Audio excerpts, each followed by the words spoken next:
I'd like to welcome you to the June 10th meeting of the Jefferson County Board of Education. This meeting tonight, because it's on a Tuesday night, because we had graduations last night, so I wanted to explain that a little bit for anybody that's watching or will watch later. We changed our Monday night meeting to meet tonight in order to accommodate our graduations yesterday. So therefore, this meeting is called a special called meeting of the Board of Education. Some of the rules that we will follow are that we could not add anything to the agenda without giving 24-hour notice, and that our board policy suggests that we cannot amend the agenda. We will not change the order as it is printed. Briefly, in some of our previous meetings, we have moved the discussion and action items up earlier in the meeting to focus on those items, and we have occasionally moved speakers up at some of the meetings to allow comments earlier to accommodate speakers or supporters of speakers who had small children attending the meeting. Just wanted to take a minute to explain that. Our goal remains to have informative meetings for our community to attend, to watch on TV, or to follow us by live streaming. So I just wanted to take a minute to explain, excuse me, the special call meeting. We will start with a moment of silence and then join for the Pledge of Allegiance to the flag, and then Ms. Caroline Haddad will read our vision statement. So if we could have a moment of silence, please.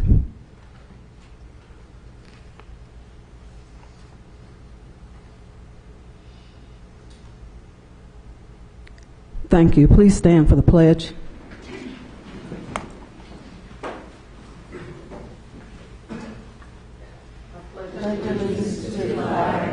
Of the United States of America, and to the republic for which it stands, one nation, under God, indivisible, with liberty and justice for all.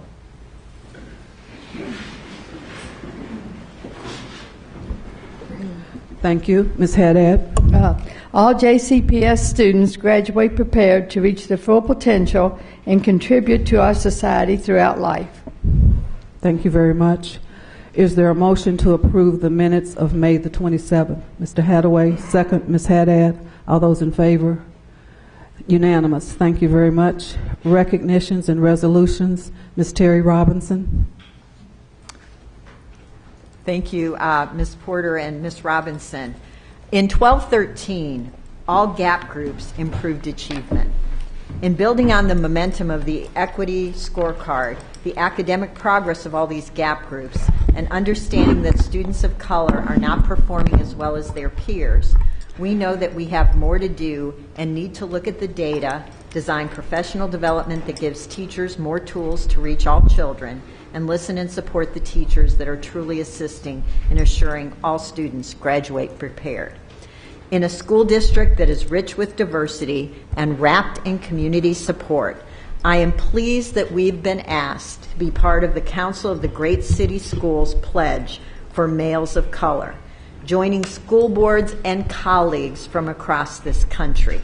And let me just tell you who's already signed the pledge.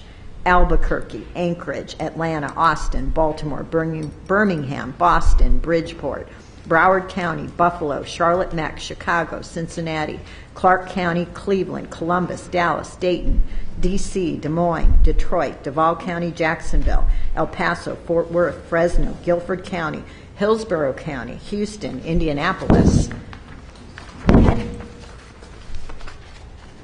Jackson, Kansas City, Long Beach, Los Angeles, Miami-Dade, Milwaukee, Norfolk, Oakland, Omaha, Orlando, Philadelphia, Pittsburgh, Portland, Richmond, Rochester, Sacramento, St. Paul, San Francisco, Seattle, and Toledo. That's an amazing group of districts and colleagues from across the country.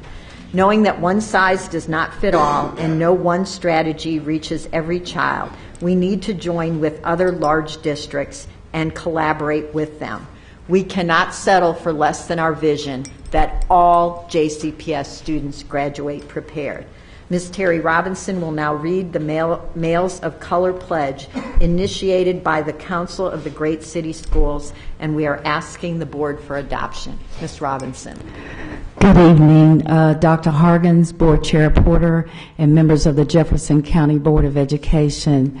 The Jefferson County Board of Education resolution in support of males of color reads, whereas some 32% of the nation's African American males and some 39% of the nation's Hispanic males attend school each day in one of the great city school systems, whereas the academic achievement of males of color in the nation's urban school systems and nationally is well below what it needs to be for these young people to be successful in college and careers.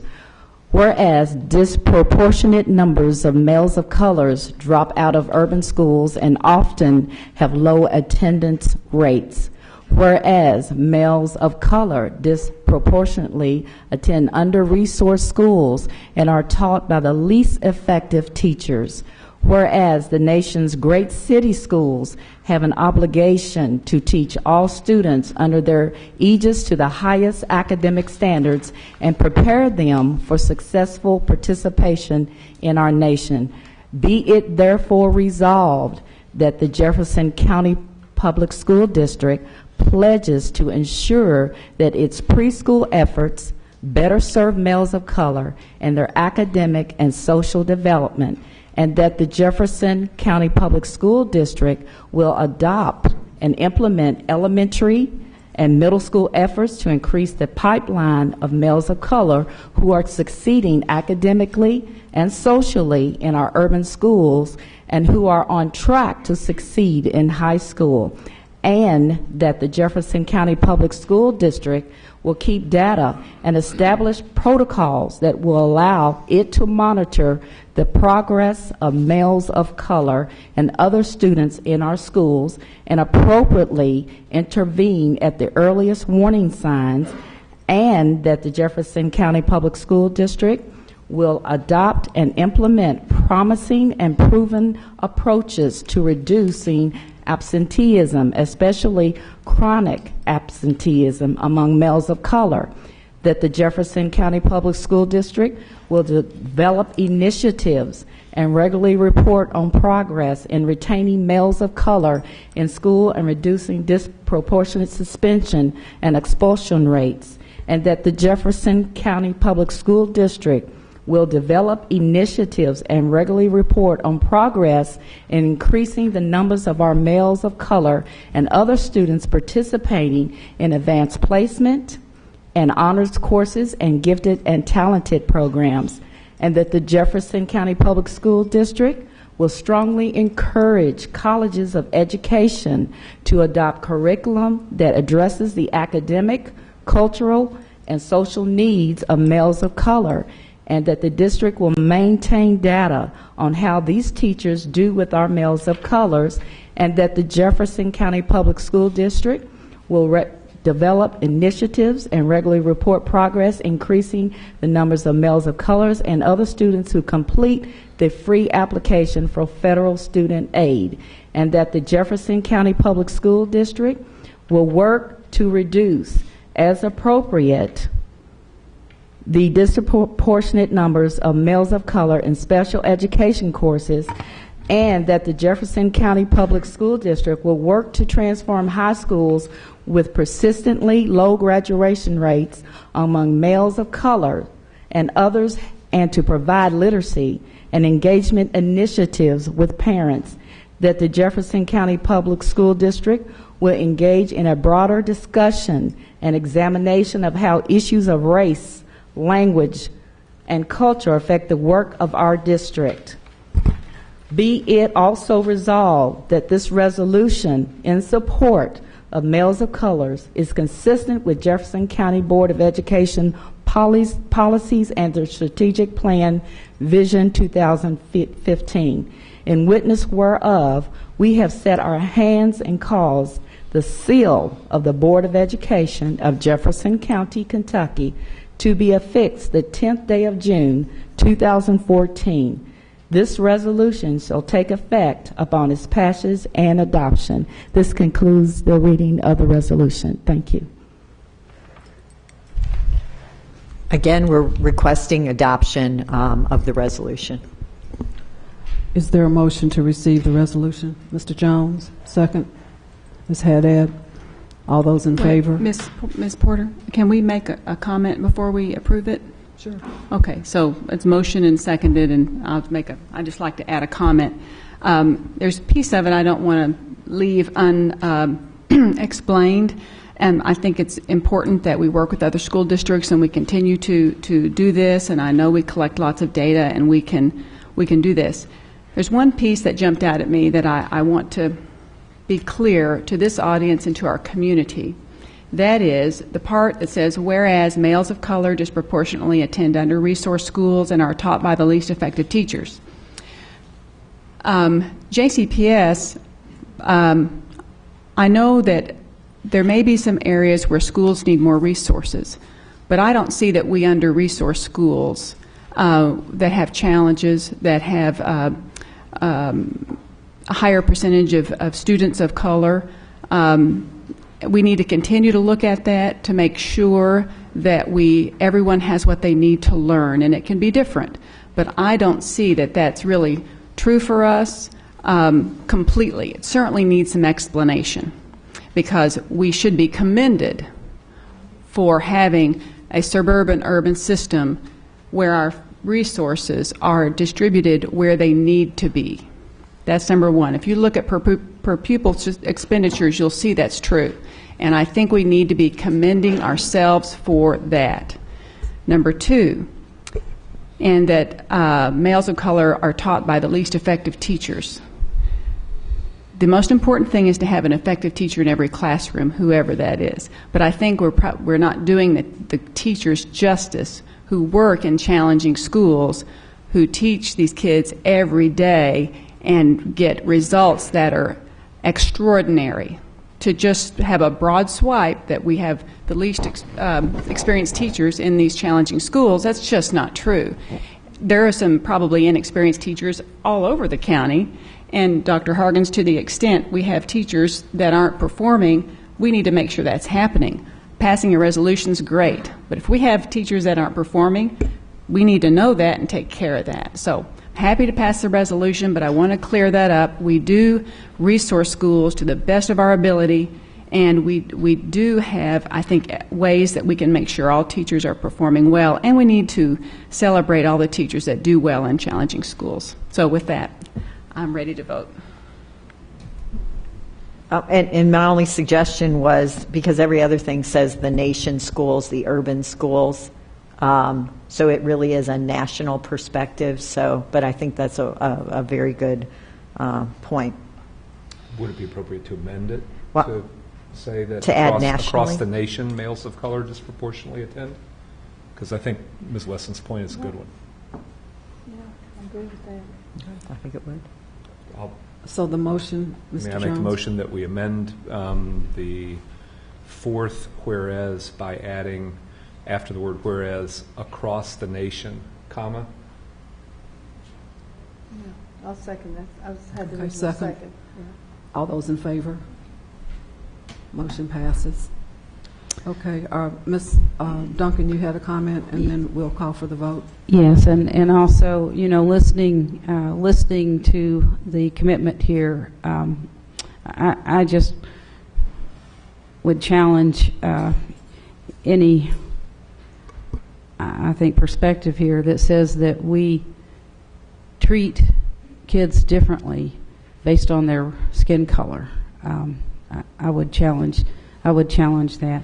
But the commitments that we make in this resolution, I fully support, and I think I just don't want us feeling that, or anybody feeling that we have been neglectful of this and we've done this, and we've been bad, and now we're going to be committing ourselves to something good. We've always been committed to something good, and so I'm just, that was just kind of what struck me in this. I fully support the effort, though, and I will vote for that. Okay, we have a motion and a second, and the motion was amended to include the words that Mr. Jones spoke, so that it will be amended as such. So all those in favor of the motion? Motion passes unanimously. Thank you very much. We next go to the consent calendar and the superintendent's report. Dr. Hargens? Actually, I'm doing the year in review evidences, so I will really do that as a discussion item. But I do want to thank the board members who attended graduations. Each one was a joyous event of families and graduates celebrating, and I want to thank the principals and all the staff who put on the graduations, along with Kenny Frick, who actually organized this graduation. But it was joyous to see families celebrate. So congratulations to all the graduates, and I appreciate the board members being there. Okay, thank you. There are no tie bids this evening.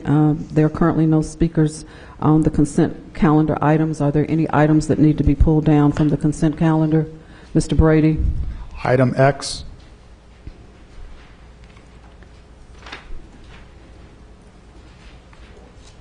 Other items?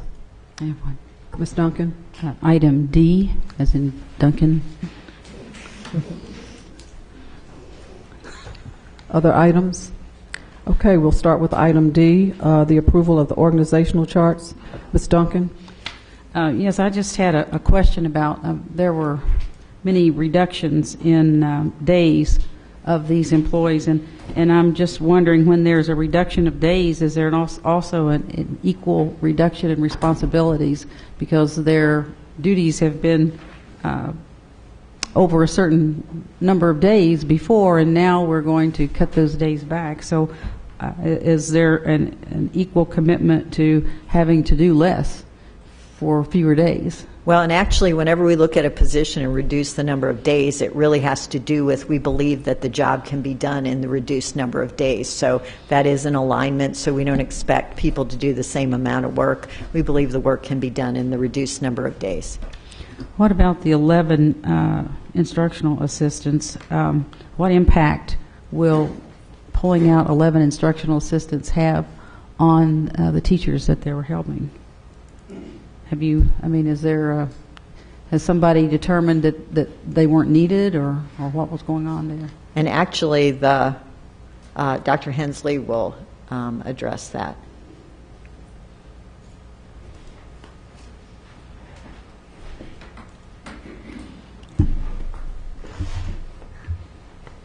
Ms. Duncan, it's actually part of a larger plan in an attempt to make our early childhood more flexible.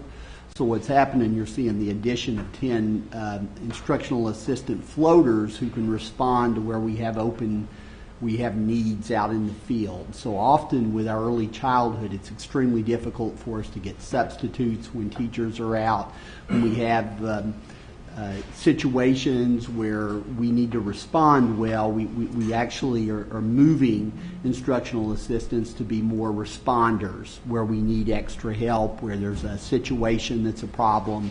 It's overall what I think Kevin Nix is attempting to do is to be able to equitably respond whenever we have a difficulty with early childhood. That seems very strange to me. I know what 11 instructional assistants assigned to teachers does in terms of breaking down the ratio. Floaters, I'm not sure, when they don't know and they're just moving and ad hoc, I'm not sure how. That doesn't sound very helpful to me. I think it's in places where he has, I believe, and he would do a much better job speaking to this than I am. But there he is. Come on up, Kevin. Speaking of. Yeah, Ms. Duncan, what happens is we have 3 people in every classroom. We have a bus monitor. This is mainly with my classified employees. We have a bus monitor. we have an instructional assistant, and then we have an instructor. All three are classified employees. Usually for certified employees, we have no problem with getting a substitute. If I have a teacher that's out in preschool or in one of the enhanced classes, that happens very easily. If one of the other employees calls in sick, we have a difficult time getting an employee. It's a trickle-down effect. If, for instance, I don't have a bus monitor that can come in for that day, then that means that the teacher may have to ride the bus. The instructional assistant may have to ride the bus to and from school. It means that by law, I'm supposed to give them a 10-minute break. I can't provide that. I have to pay them for their break. They don't get a duty-free lunch because of this scenario that takes place. I believe I have teachers right now that are working from 9 in the morning until 6 in the evening because we can't provide substitutes for them. So like I said, that is the reason that I've asked for the substitutes to be floaters. And this happens a number of times in classes that are single classes within schools. If you're in a center, we can rotate people and we can cover the absences. For instance, I can, if I've got 3 people in a classroom, I can switch somebody down the hall and allow those people to take lunch or take a break. If you're a single standalone classroom, I have nobody to send to you. So, Mr. Nix, or Dr. Nix, to be clear, you're deleting instructional assistants, but you're adding. So it's what will be more flexible to meet the needs of the classrooms and the students. And I tell you, the SIAs, it's called a special instructional assistant, and the idea with these people, which I guess it was developed a long time ago, was that they would go into classrooms that had higher needs and help. However, when I began to do research on this, I found there is no real criteria for what is a higher need classroom. I had people that had been in the same classroom as a special instructional assistant for a number of years, yet we change students yearly. So I was trying to figure out how that made sense to me, and it really didn't. So it's different support, not less support. It's not more less flexible support. It's very different support, and quite honestly, what it is, it's helping us try to be in compliance with state and federal regulations. Yeah, I can see where when somebody's absent, that would make a big difference. Well, thank you for that explanation. I'm sorry to not be here at the very beginning. I was That's all right. chatting in the hall. You were here just in time. That's called just-in-time service. That's right. I should apologize to Dr. Hensley for leaving him on the spot. But I also had a question, and probably not for either one of you, but in terms of how much of a savings when we looked at this org chart and we changed people's work years, do we know how much savings we're being able to realize with that? Well, I can tell you with mine, we pretty much break almost exactly even. I mean, I was trading dollars to get dollars. Obviously, to get something, you have to give up something. Right. Very, very good. But those positions in that org chart that we were talking about, what do our savings look like from that? Does anybody have a way to estimate that? Ms. Harden does have a list of everything that we reclassified and everything that we deleted. So she does have a master list of it, but this is really a swap. So what you're saying is you're just getting more flexible resources. Absolutely. So you're deleting, but you're adding. So that for this particular swap, there wouldn't be a savings. I understand on that one. I mean, my first question, that I was just overall? jumping back to the first question when we reduced the length of the year for those first positions there. That was I was just wondering what we realized on that. No, I can see where the trade is on that, but I mean the very first part of the question that I asked about the positions where we reduced those days. Right. We can give you a total of the number of positions that we've reduced days and the total number of savings. Okay, I'd like for all of us to have that. But what we've attempted to do is analyze the positions, particularly when someone is retiring or leaving a position. Mm-hmm. So we can be certain that, we have the requisite number of days to get the job done, but at the same time, we're not going above and beyond that to be as economical as we can and wise with our dollars, that we can shift those funds into schools, into other high needs areas for funding. So we've tried to look, at least in academic services and academic supports. I know that for sure, that my team has been able to analyze those positions closely. We've even seen some places where we might need to add days that it might need for certain specialists and things. They may need more time in order to get the job done because of summer work and those things. But we'll get you a total list because Ms. Harden is tracking all of those reclassifications, so we can get you a total list. Very good. Thank you. Thank you. Thank you. Moving on to X, approval of the Microsoft Volume Licensing Agreement 3-year renewal. Mr. Brady. My question isn't exactly about the intricacies of Microsoft's volume licensing agreements, and trust me, I wouldn't bore you with that. Besides, the moment you learn them, then Microsoft will change the dynamics of it, and you won't understand it anyway. But my concern is more of transparency. I reached out to COO Razor about the cost of this particular agreement, and he's given that feedback to the board. I don't want the public to because that total is not reflected on our agenda that's searchable by the public, which I think it needs to be updated, and that information needs to be out there. I don't want the public to get the idea that the board was approving a contract without knowing the cost of it. We have found out that we know the cost of it. It's just not reflected in our agenda. So just a matter of transparency, if we can update that information to where we have that information, not just for ourselves so we don't have to ask that question in the future, but also for the public, and they understand what it is that the board is actually agreeing to. So it's more of a comment/request. That's it. Okay. Thank you. Thank you. So that takes care of the two items for discussion, and at this point, is there a motion to approve the consent calendar? Ms. Duncan, second. Mr. Jones, all those in favor? Motion passes unanimously. Thank you very much. We're now going to move to the action items, and the first item is the Code of Acceptable Behavior and Discipline, but we have one speaker on that. So, Mr. Ralph Cunningham, sir. Thank you for being here tonight. You have 3 minutes to address the board. At the end of 2.5 minutes, a bell will sound once. You will then have 30 seconds to finish your statement. At the end of 3 minutes, the bell will sound twice, indicating that your time is up. Thank you, Mr. Cunningham. Thank you, Madam Chairman. To the board, Dr. Hargens. I'm president of the NAACP, and a primary tenet of the NAACP is ensuring that all students, and in particular minority students, receive a full and complete education to reach his or her fullest potential. To reach that potential, a student must be present in the classroom. A system or process which intentionally or unintentionally denies a student that opportunity is one that we cannot and will not support. We understand and accept that there must be acceptable behavior and learning to take place. We believe that the draft Student Code of Conduct before you begins to address some of the problems and inequities in the system and represents a step forward.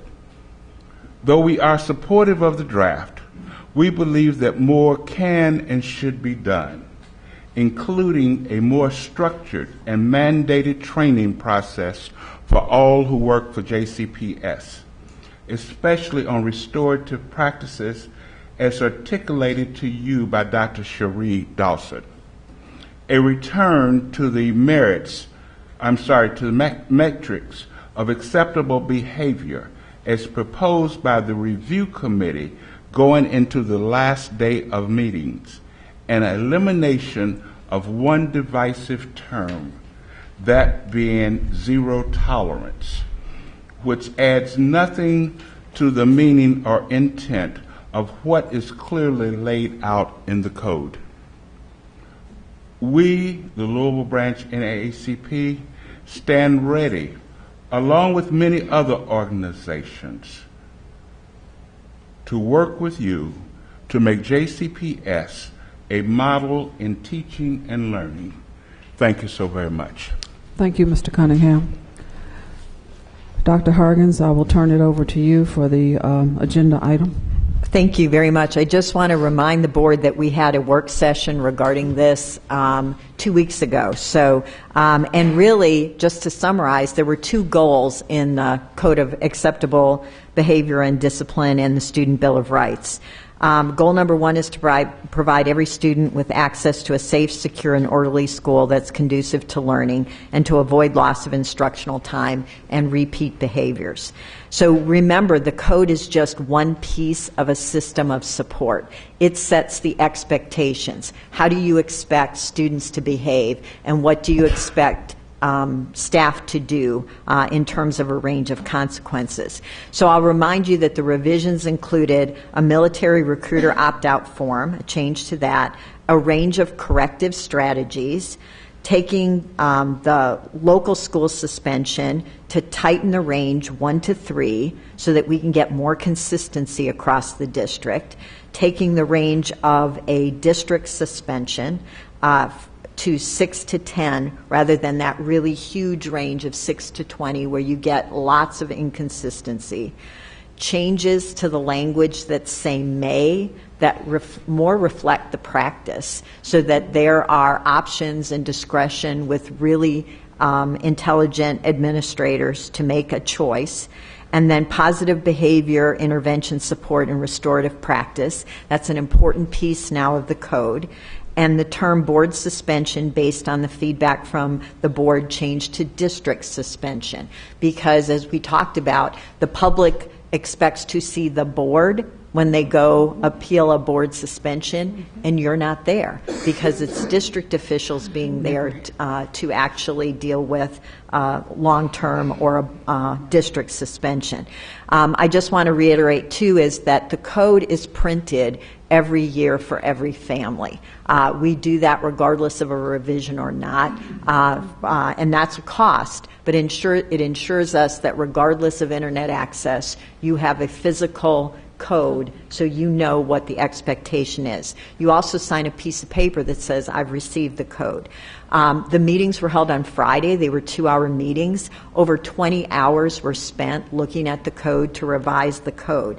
It's important to remember, I think, too, for everyone, that when you look at the chart, it's not progressive. It doesn't start.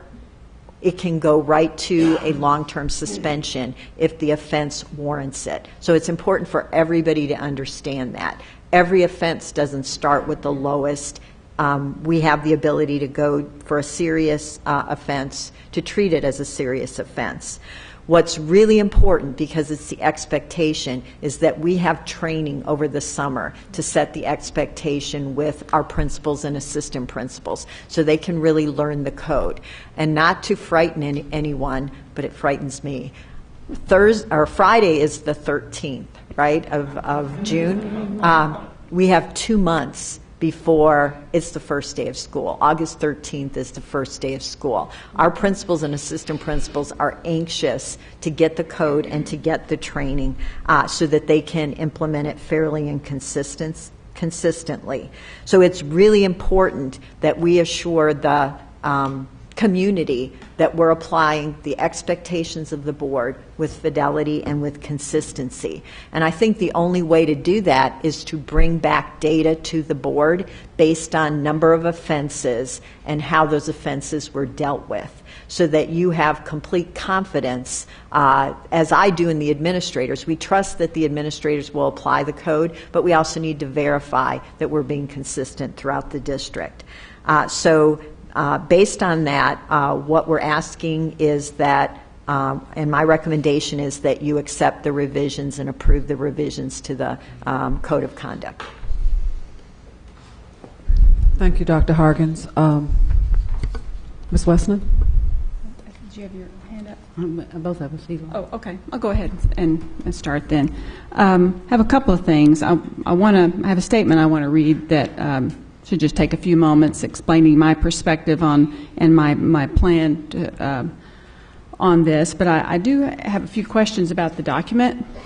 There are a few. I think the draft we have is that going to be the draft that? I think there's some changes that are coming, right? There will be some grammatical changes.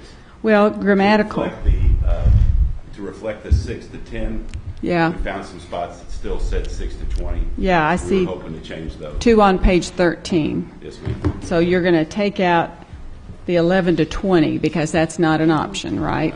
And really, it never has. Never has been, but it's in here. Yes, ma'am.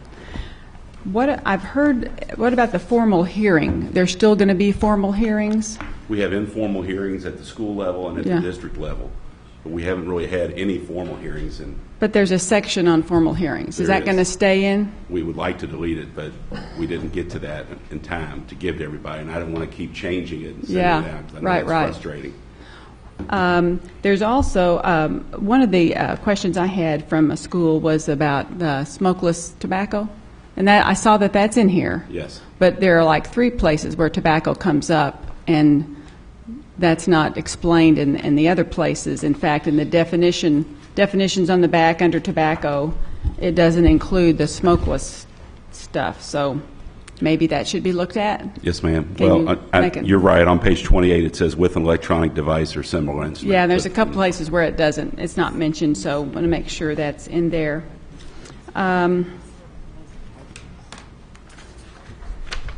Mr. Marshall, you're familiar with 504? Is that something you? Yes. I must say, I have a question from a school, and I don't really understand it, and I'm going to read it. I'm going to let you tell me if the code is clear on this.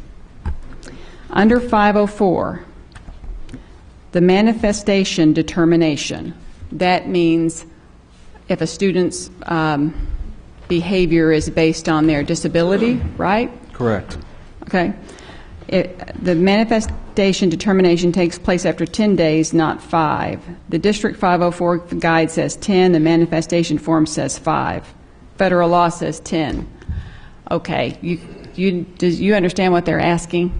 Yes. And is that clear in here for schools? Ms. Hampton, will you tell us who you are, please, before you answer the question? Absolutely, yes. Thank you for the opportunity to address the board. My name is Georgia Hampton. I'm the Director of Compliance and Investigations. Thank you, Ms. Hampton. When we're talking about the Section 504, federal law does say that a manifestation determination occurs after 10 days, which is considered a change of placement if a student has been suspended for 10 days. However, because we're under the corrective action plan, that is why we have the 5-day stipulation. So at the 6th day, a student goes through a manifestation determination. Does that make sense? And in order to be in alignment with ECE, that is why we adopted the 5. And we also went ahead and researched it with Section 504 experts in the state as well. So this code and the information you'll be training people on will be clear then? Yes, ma'am. As a matter of fact, we, like I said, we had the opportunity to share the draft with Section 504 experts. I think those are my specific questions, but I would say that, Dr. Hargens, the documents can have some significant changes in it. We're going to approve it. Is there anything else you're going to change that we don't know about? Nothing I'm aware of. There aren't significant changes. I think what Mr. Wisman needs to do is make sure that there's not an inadvertent, 20-day when it shouldn't be. I think it needs to be checked one more time just for accuracy. Right. But substantive, nothing would change substantively. Well, I would just say, were you going to say something? I was just going to say that, like the tobacco that you Yeah. mentioned tonight, Right. I wasn't aware that in the back it didn't reflect electronic cigarettes as well. So I think it's good that we're consistent and we put that in the back as well. Yeah, as my husband, the editor, says, everybody needs an editor, and it's usually good to have somebody not in your office that you haven't read it a million times where it's all just a gray matter. I would hand it to somebody else, because I just noticed the tobacco thing sitting here waiting for the board meeting to start. And there may be other things. And Dr. Hargens, for future reference, I think our documents that we approve should be documents that we approve. Okay? Absolutely. Right? That's my fault. Oh, now, I think it's something that you all have worked hard on, and you don't have to take the fall like that. But okay, given all that, now that we got that, I want to let you all know where my perspective on this and what I'm going to do on this, and I'm going to have to read this, so You have to, because I want to be very, very clear. Managing behavior fairly is key to closing the gap. Kids need to be in class so they can learn. I understand all that. That goal has been clear as we've reviewed discipline disparities. I understand what the data tell us. It's a pretty clear picture that to serve all students, schools will need new tools and strategies. But my decision today is based also on the actual experiences I have had interacting with parents and schools on discipline matters this year. My decision is not to support the changes of the code at this time. I do believe that creating a positive school climate that reinforces good behavior is more effective than one where severe punishment is often threatened. But I also know that expectations need to be clear.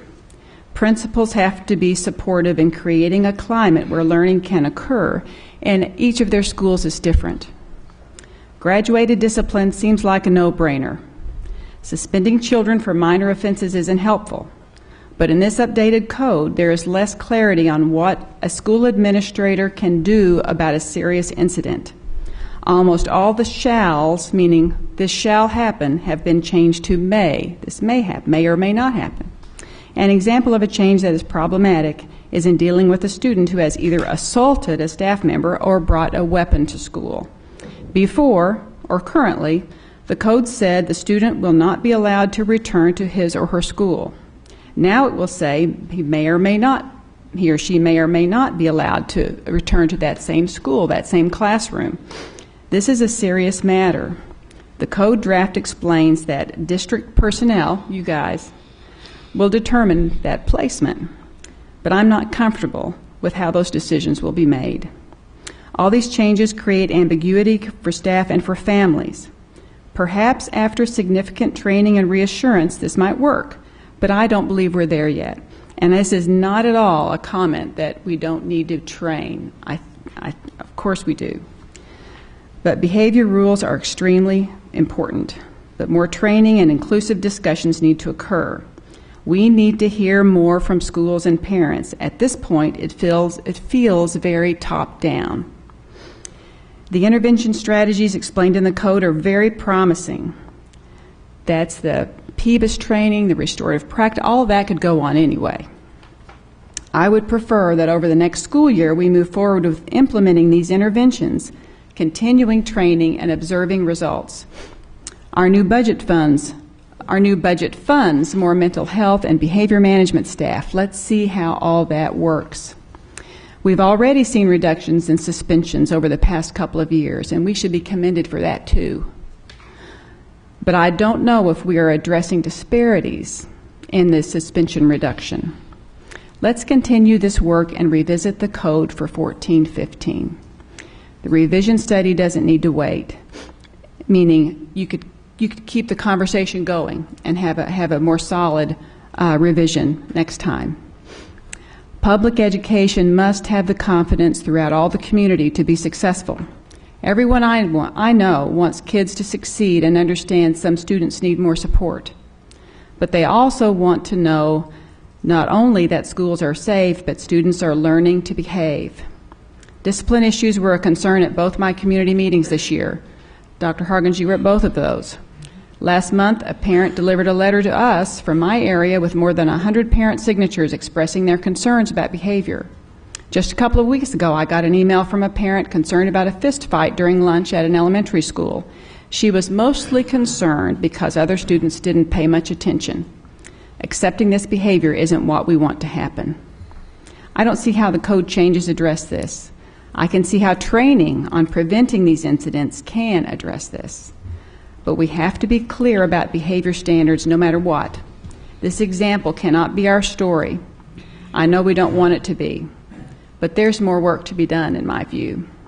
Let's implement the training and the new strategies, which I believe are more of the answer, and make revising the code a longer-term project so that all staff and all families understand what it means for them. Thank you. Thank you, Ms. Westland. Ms. Duncan?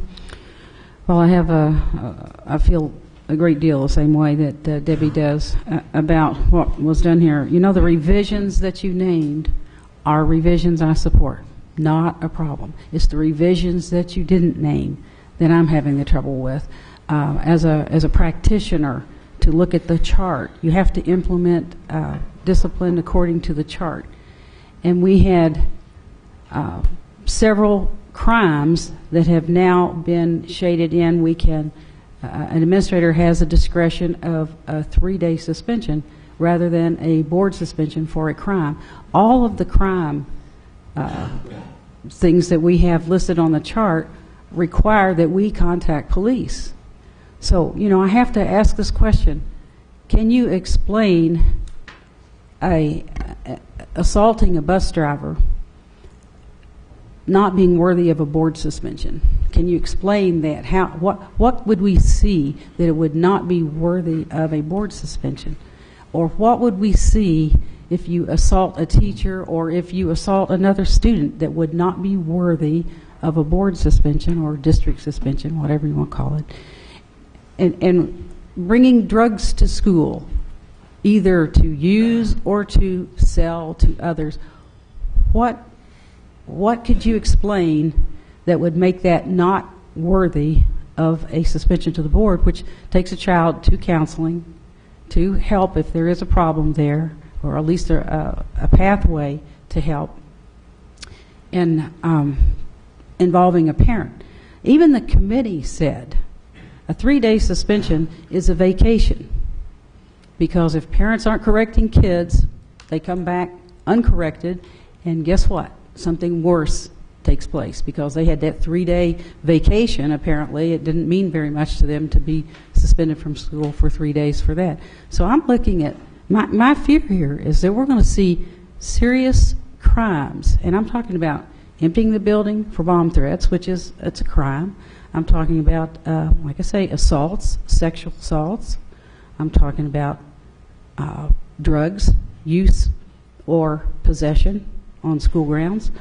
I'm talking about striking staff, and even moving up into theft and vandalism. These are crimes that we have to report by our policy to the police. And to say just 3 days feels very inadequate to me, and we may have principals who see that on there, see now we have a 3-day option rather than the board suspension option, and go right straight to the 3-day, because they might think it makes things look better if it's local suspension and not a board suspension. Also, what that does is that keeps a violent kid away from our assessment center and safe and drug-free directors, and not building a record that maybe best suits that child to be placed in alternative schools. So I feel all of a sudden now we've got local suspensions. You can do local suspension over and over and over, and we've got a violent kid in the building, and we're just waiting for something to happen that's absolutely horrible. So I'm just very uncomfortable. There were 5. It was 10, 13, 15, 17, and 20 on that discipline code, on that chart, that are crimes that I feel very uncomfortable about allowing a 3-day option. And just say the crimes and try and imagine meeting it with something that some people consider a vacation.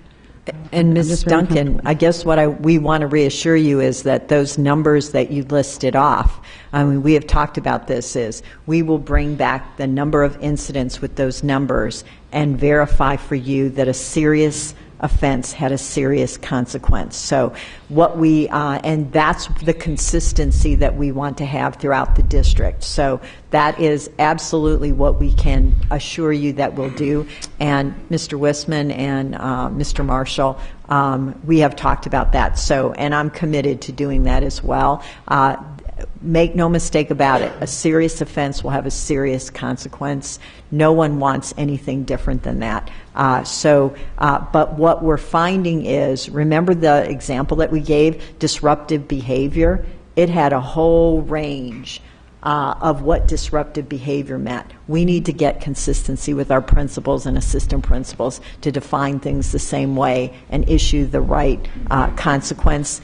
And that's what we will spend the summer doing, is making sure that they understand the code. See, that's where I agree with Ms. Westland. That training needs to go on. I mean, it has to happen. I'm just uncomfortable with that option there that can be held onto and that does not help the student get maybe the special attention that the student needs. I think all of this has come from where we've had assistant principals call things assaults that aren't really assaults, and then they go back and look for a lesser consequence because it really wasn't an assault. You know, that's what we need our training on. When you call something, or if you have a bomb threat that empties a building, or if you have something, a sexual assault, we have to have agreement on what that means. And I know Mr. Wistman, I talked with him a little bit about that, and a butt smack is not an assault. You can't take it to, or a sexual assault. You can't take it to court as a sexual assault. And that's what we have to make sure our administrators understand. If it's serious, if it's a crime, then it needs to be met with a consequence that is a crime with police involved. And if it's not at that level, do not call it that. And that's, I think that's where we've run into our problems. And then people say, oh, that's just too harsh a consequence for this assault, when it wasn't really an assault. Those are my comments. Thank you. Ms. Haddad. I want to thank the committee for the work they've done, because I've served on that committee many, many times. So I know you're not going to please everybody, but I feel that we have to train the people. I think that's the key to it. We have policies people don't follow sometimes. I mean, it's getting to them, letting them know what the policies are, and applying the policies. I have great faith that after the training that the principals and the teachers and everybody involved will do the right thing. I don't think they get a kick out of throwing kids out. You know, when you put kids out for 20 days, that's a whole month of school. And you think about that, and then when they come back, even if they've had a little counseling, I'm not sure that's good enough. And we're working on a process that we work with them, find places for them so that we can help them. That's what we need to do. We need to look at how are we going to help them so that when they go back into the school, even from alternative schools, that they're going to be getting the education that they need. So I think it's just really a question of implementation. And we have to really be sure that everybody understands it. It can't be a one-day thing. It has to be ongoing all the time. And everybody understands what all these things mean, you know, and how that they need to be applied. And you can give the principal has to make the decision at the school. And also on the bus, you know, assaults, they have to be taken seriously at the schools. You know, there may be assaults there and then nothing happens. So we have to be sure that everybody's working together and making sure everyone's safe. And that's what it's all about. So, you know, I've made a lot of changes over the years and quickly. And we've talked about some of that tonight. So I'm going to go along with it. I think we need it. Then give us a ongoing progress report, can get the word out, and let us know what's going on. Because if we keep putting it off, we're going to just keep putting it off, and we're not going to make changes that are needed, and we won't go anywhere if we just keep putting things off. So I'm one that believes in going forward, and I think that you all have done a good job with this, and there are issues that need to be, you know, to be watched. And I think that they've made some good statements that you really need to be very cautious and very careful that their concerns are addressed. But I appreciate all the work that's gone into it, and I think our goal is to make sure kids get a good education in a safe environment, and that we make sure all kids understand they're there to learn. And it's not easy, and I know that, but I think that's really what our goal is, and I think that's what's acceptable. Thank you. Thank you. Mr. Jones. So I am prepared to defer to the process that has gone on here. People have worked hard to make the revisions and thought about it a lot, and the people involved have a lot more expertise than I have. I also think it makes sense in general to grant to the people at the school more discretion and flexibility in deciding what is what. I have to take strenuous exception to the notion that a butt slap is never a sexual assault. That would shock every employer in this community. But I think it makes sense to leave to the principals and the assistant principals the task of defining whether this is something going on in a sports game or in a different contexts. That makes all the sense in the world to me. I'm troubled, though, by the fact that we're basically being asked to approve something that is still a draft document. The points that Ms. Westland made about discrepancies, inconsistencies, unfinished business, I want to defer to the team here, but you put us in an awkward position. Do we have to approve this today, or can you bring us a finished product without screwing up the summer planning and everything? I would like to say that a lot of this was brought to my attention by some people who are much more experts in certain areas of the code just recently, and I just thought, well, maybe I can get it pushed through. And then I found out that the board members needed that 10 days ago. I think if there's a way we could, if you decide to approve the document as is tonight, we can work with that. I mean, we just ignore the fact that it says formal hearing because we never use that anyhow. It didn't hurt us in the past. It won't hurt us in the future. The tobacco part, we would have to just make sure everybody knows we've got it in there. E-cigarettes are not allowed to be used, and just we could move forward. But if it's confusing to the board, it's going to be confusing to the public, right? I mean, that's part of the issue here, and everybody's got to read it and understand it. And do we need? What's the timing need here? The next board meeting is the 23rd. So, and the training needs to go on. Like I said, we have 2 months. So maybe what we need to do is, it sounds like there were 2 things that were pointed out. One is to add electronic cigarettes to the definition. And one was to make sure that the range 6 through, that it never is 6 through 20, that it's always 6 through 10. Could we make those 2 changes that were pointed out by the board and leave the formal hearing in, because that's a substantive change. But if we could make those 2 changes, and are there any other changes, Jackie, that were pointed out to you? Well, not that I'm aware of. Let me just say that. No, I don't think so. I really don't. I think we're good. So, and if there is anything other discovered, we would bring it back to you on the 23rd for approval of any substantive change. But we don't believe there is a substantive change. Is that right? So it's the changing the range to 6 to 10 and adding electronic cigarettes to the definition. I've got the PDF version ready right now, but I was just hesitant to bring it up this morning. So that it's ready. So the idea would be to have a motion now to approve, subject to the 2 changes that with those 2 changes incorporated, the motion would be to adopt the code as written. Is that a motion? I'll make that motion. Yeah. Is there a second? Ms. Haddad? Question. I'm in support of everything. So that's everything other than the middle and high school chart. That's the only part that I have any issue with. And so I don't like voting the whole thing out because of that, the chart, the middle and high school chart. And can we pull the middle and high school chart and vote on that separately?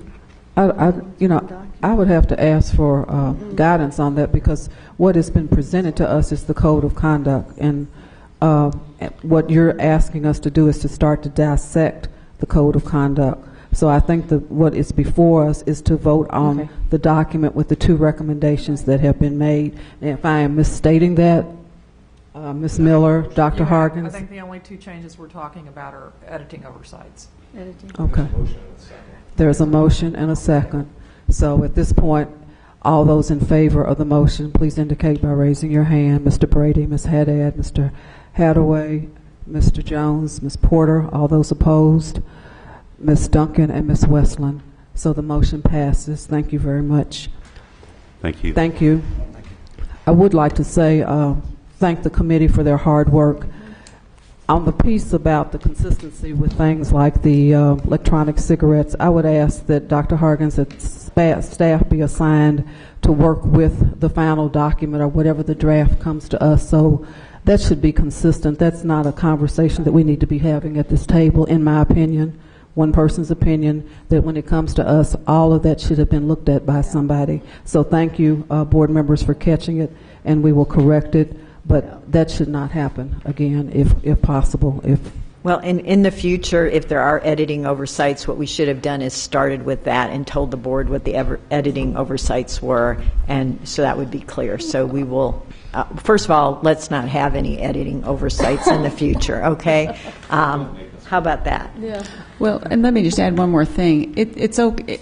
I know you don't want to give the board a lot of change documents, but in this case, you could have sent us an update, that saying, we caught a few editing things and we want to make sure it's done, because I think they were recognized, but don't not send it to us when. And I do want us to say again, thank you to the committee members, those that came on Friday morning at 8 o'clock for those many Friday morning meetings. And I see Ms. Wampler, who was on the committee, and Anthony Smith here tonight. So thank you for your service and for your contribution, because it was a committee effort. Ms. Ray is back there. So thank you for the time that you put into it. And I am pleased that we have moved the code of conduct forward. So thank you, everyone, for your work and for your service. And I'd like to move on now to the next agenda item, which is the approval to implement the community eligibility provision for 95 school locations with the National School Lunch Program and School Breakfast Program. We do have a speaker on this agenda item, Ms. Beverly Moore. Ms. Moore, if you would come forward, please. As you know, you have 3 minutes to address the board. At the end of 2.5 minutes, the bell will sound once. Then you will have 30 seconds to finish your statement. At the end of 3 minutes, the bell will sound twice, indicating your time is up. Welcome, Ms. Moore. Thank you. So thank you to the school board and superintendent for the opportunity to speak. This is quite official. I am Beverly Moore, and I'm sorry, but I just learned about the community eligibility provision whereby entire schools are eligible for free lunches this morning. I have since checked the board materials online. The advantages were extensively explained in the newspaper, and I know you know those. But there are disadvantages. There are disadvantages that must be corrected to avoid detrimental consequences. The program will remove the stigma to an individual child, but it transfers that stigma to the school unless all schools are treated equally. Our school system already has a major problem with economic segregation among schools that affects opportunities and academic results. While the focus on special programs and resources, we focus on special programs and resources. We do not deal with that underlying problem. The identification of some schools as poor and others as only for those able to pay or be identified creates big problems.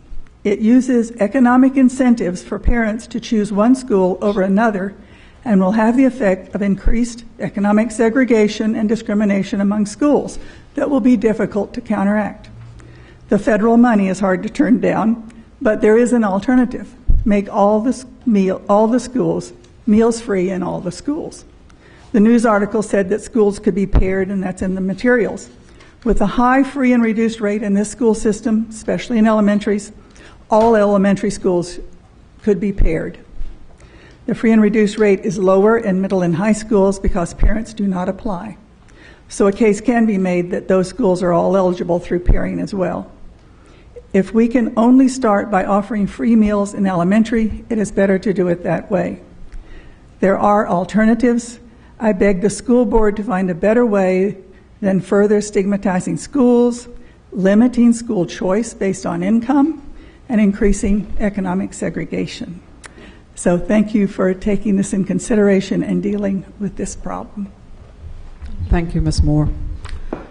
At this point, Dr. Hargens, I'll turn it over to you for introduction of the item. And Dr. Razor and Ms. Bauscher will present the item.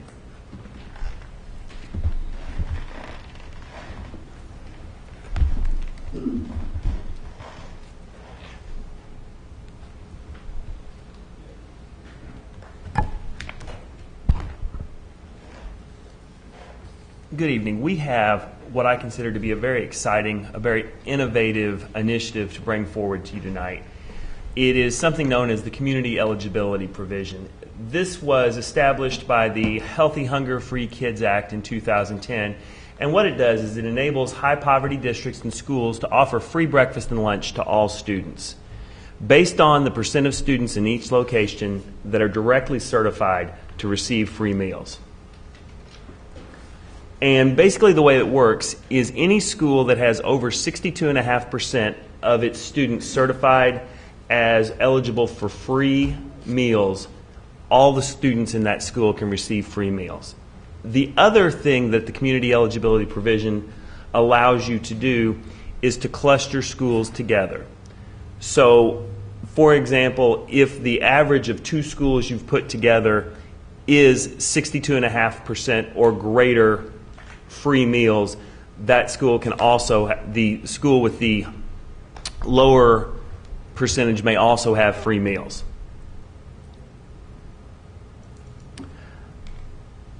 We've identified 95 schools where we can provide free meals to 100% of our students. 65 of the schools qualified on their own, while 30 additional schools were able to be paired together. You can see here a map of the district and the geography that we're able to cover with this.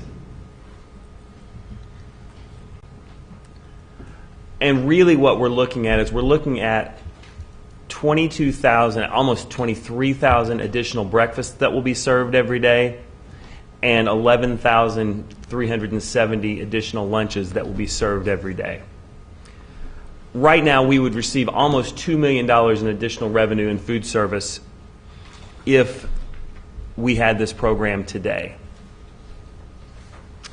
And then finally, the benefits of this are reduced and paid families in these schools are going to be able to save money. A reduced family is going to save about $123 per child, and then a paid family is going to save $700 per child per year. And you can see if you have multiple children in the school how quickly that becomes quite a major savings.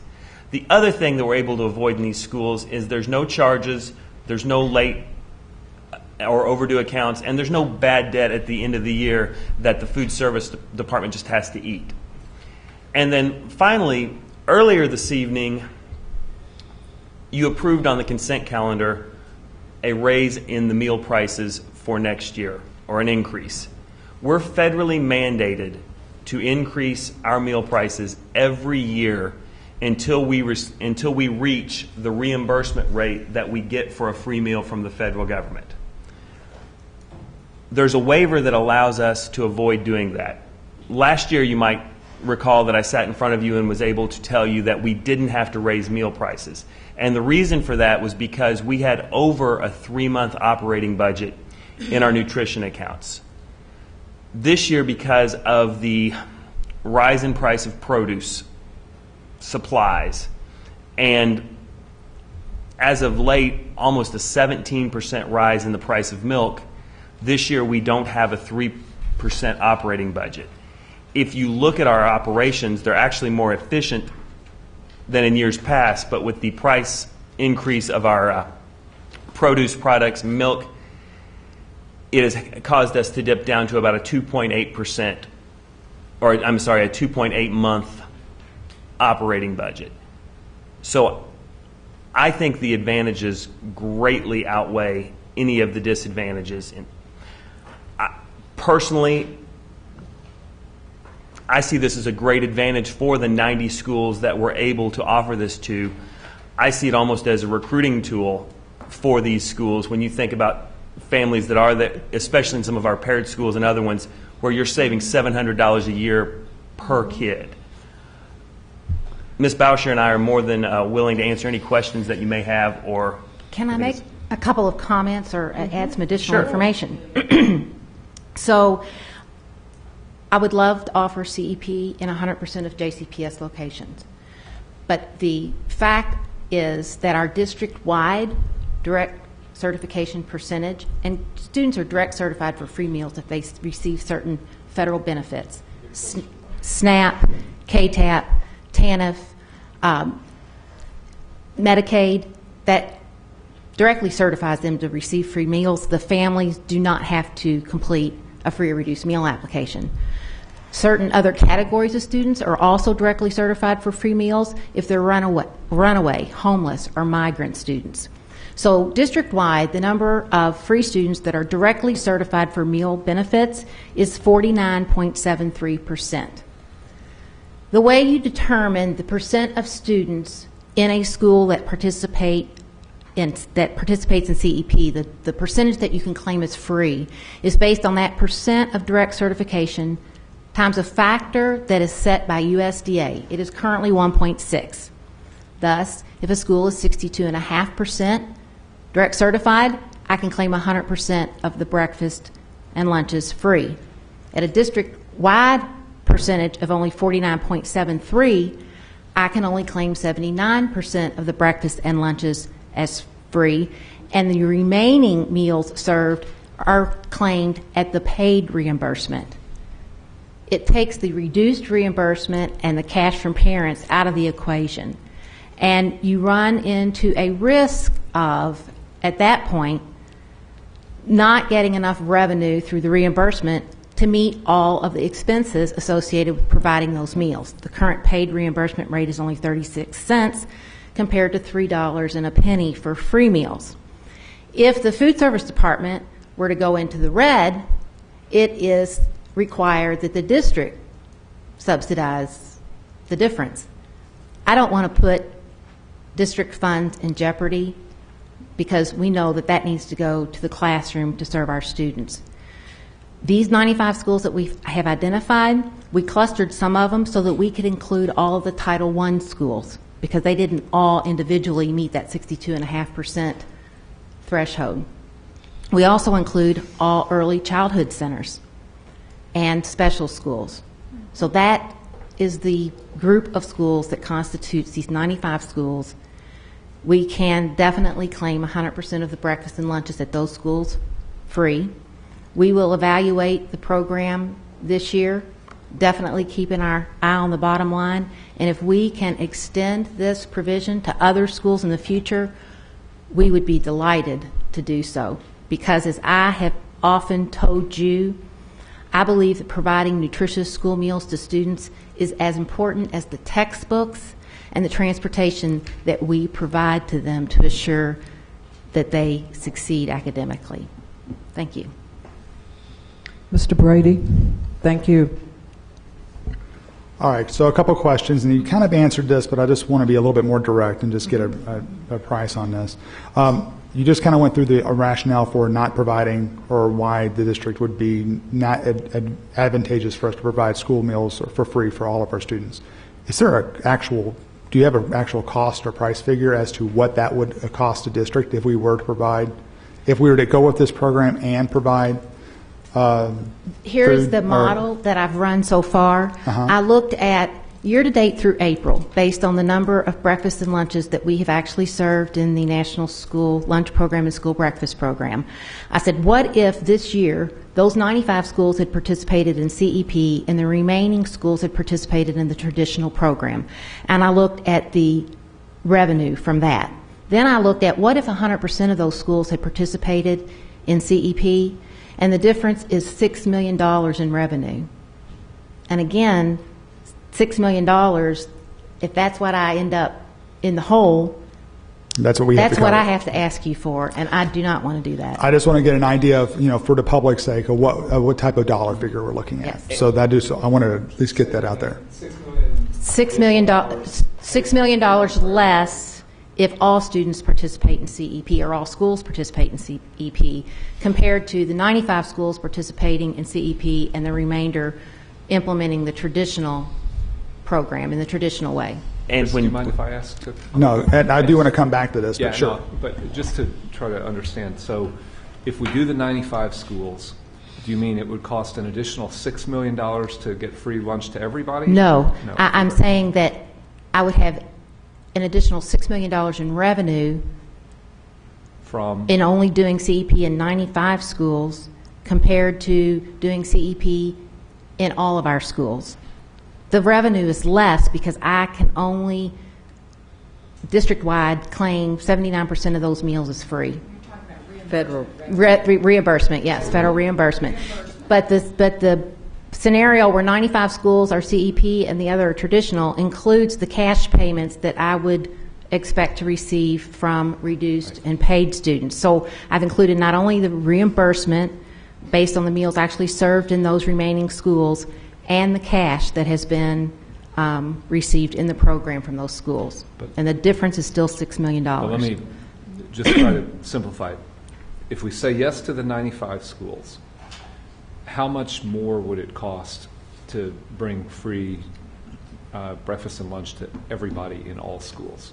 What would be the total additional cost? I'd have to run that model. And the other thing about that Is it the other thing about $50 million that or $6 million? If you Well, had to pick one or the other. I don't know. Okay. And the thing that's problematic about that model is right now we know how many kids eat meals there by paying. When it becomes free, you could have a 50% increase in the amount of kids who eat. So we could get you a model on what our current price is, for future, but then we just have to model if 100% of the kids took advantage from there. Wouldn't you agree? Right. And again, Mr. Jones, it's going to depend on the number of students that participate. Right now, in the 95 schools, there are 23,000 students that don't eat breakfast with us, and there are 12,000 students that don't eat lunch with us. But do I expect that 100% of those students are going to eat lunch in the cafeteria? No. What I have looked at is what if 30% of those students participated, or what if 50%? And I've projected additional revenue based on that. But I've not looked at if all schools were on CEP, how much might it potentially cost the district? Okay. No, please, that's fine. Thank you for asking. That is my point, and I think that figure would be useful if we had it. We may not do anything with it, we may do something with it, but it'd be useful to have that figure. Also, for the sake of simplicity, when you're talking about no charges and no bad debt, is that saying that there's, for the 95 schools, I'm not talking about the ones we're not implementing this program for, but for the 95 schools that we're looking at here, are we saying that there's not going to be any additional charge that JCPS is going to have to put out of pocket for this program? When we talk about there's no charges, currently those 95 schools have $36,000 in charges that students have made to their accounts. This year.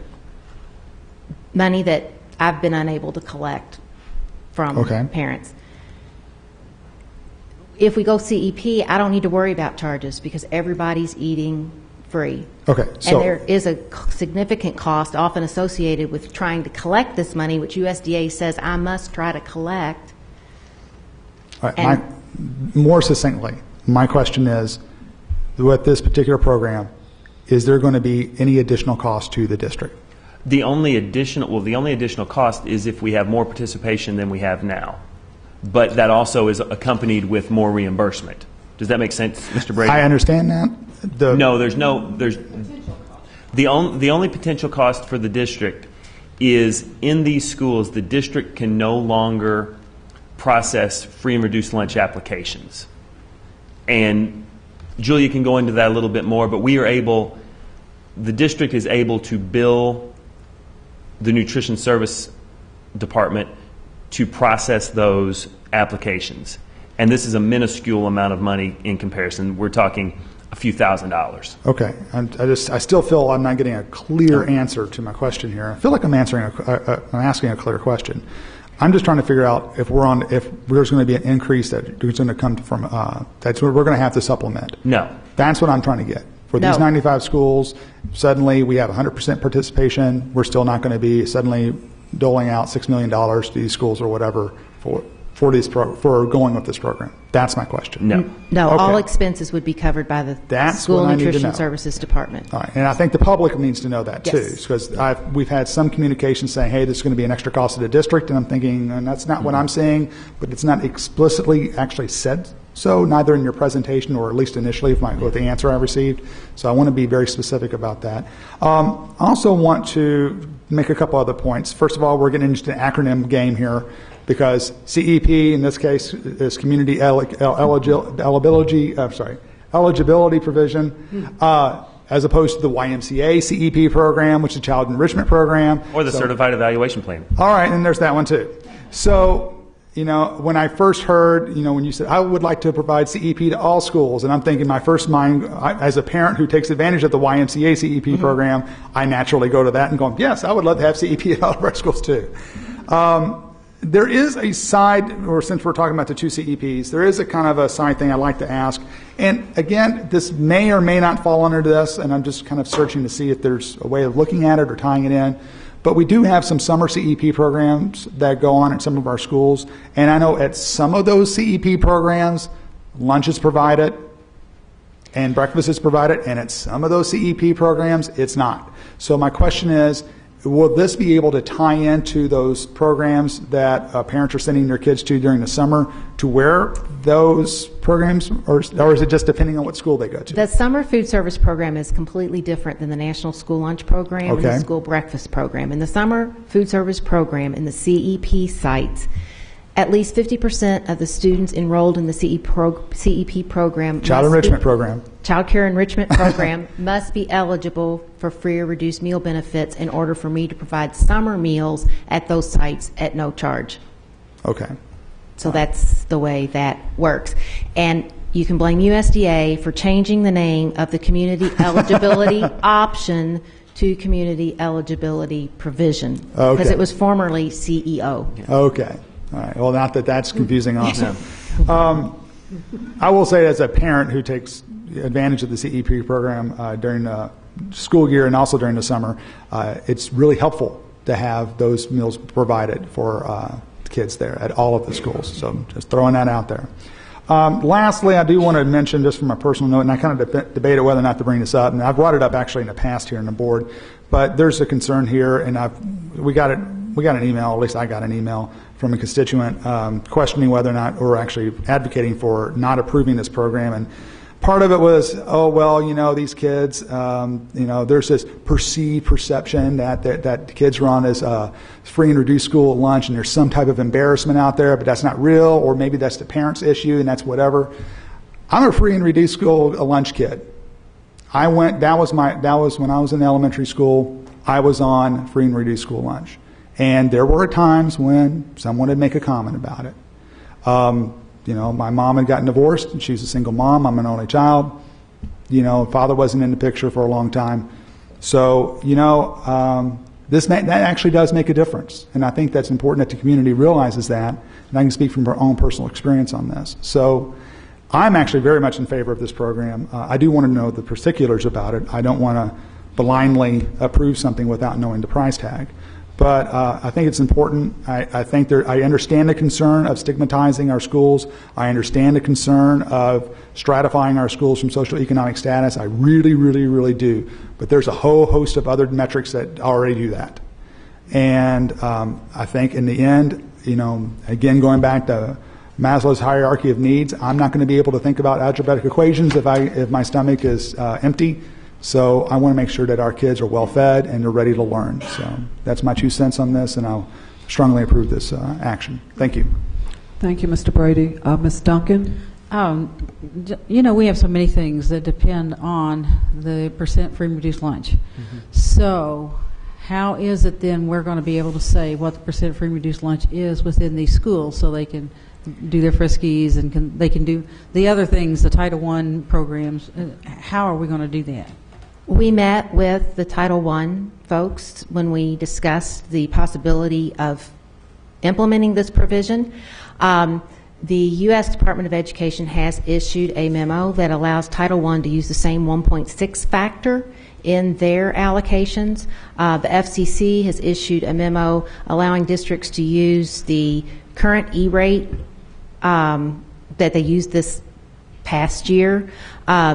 For other types of programs, in some instances, families with students in CEP schools, with students only in CEP schools, community eligibility provision schools, may have to complete an education benefits form that provides that household income.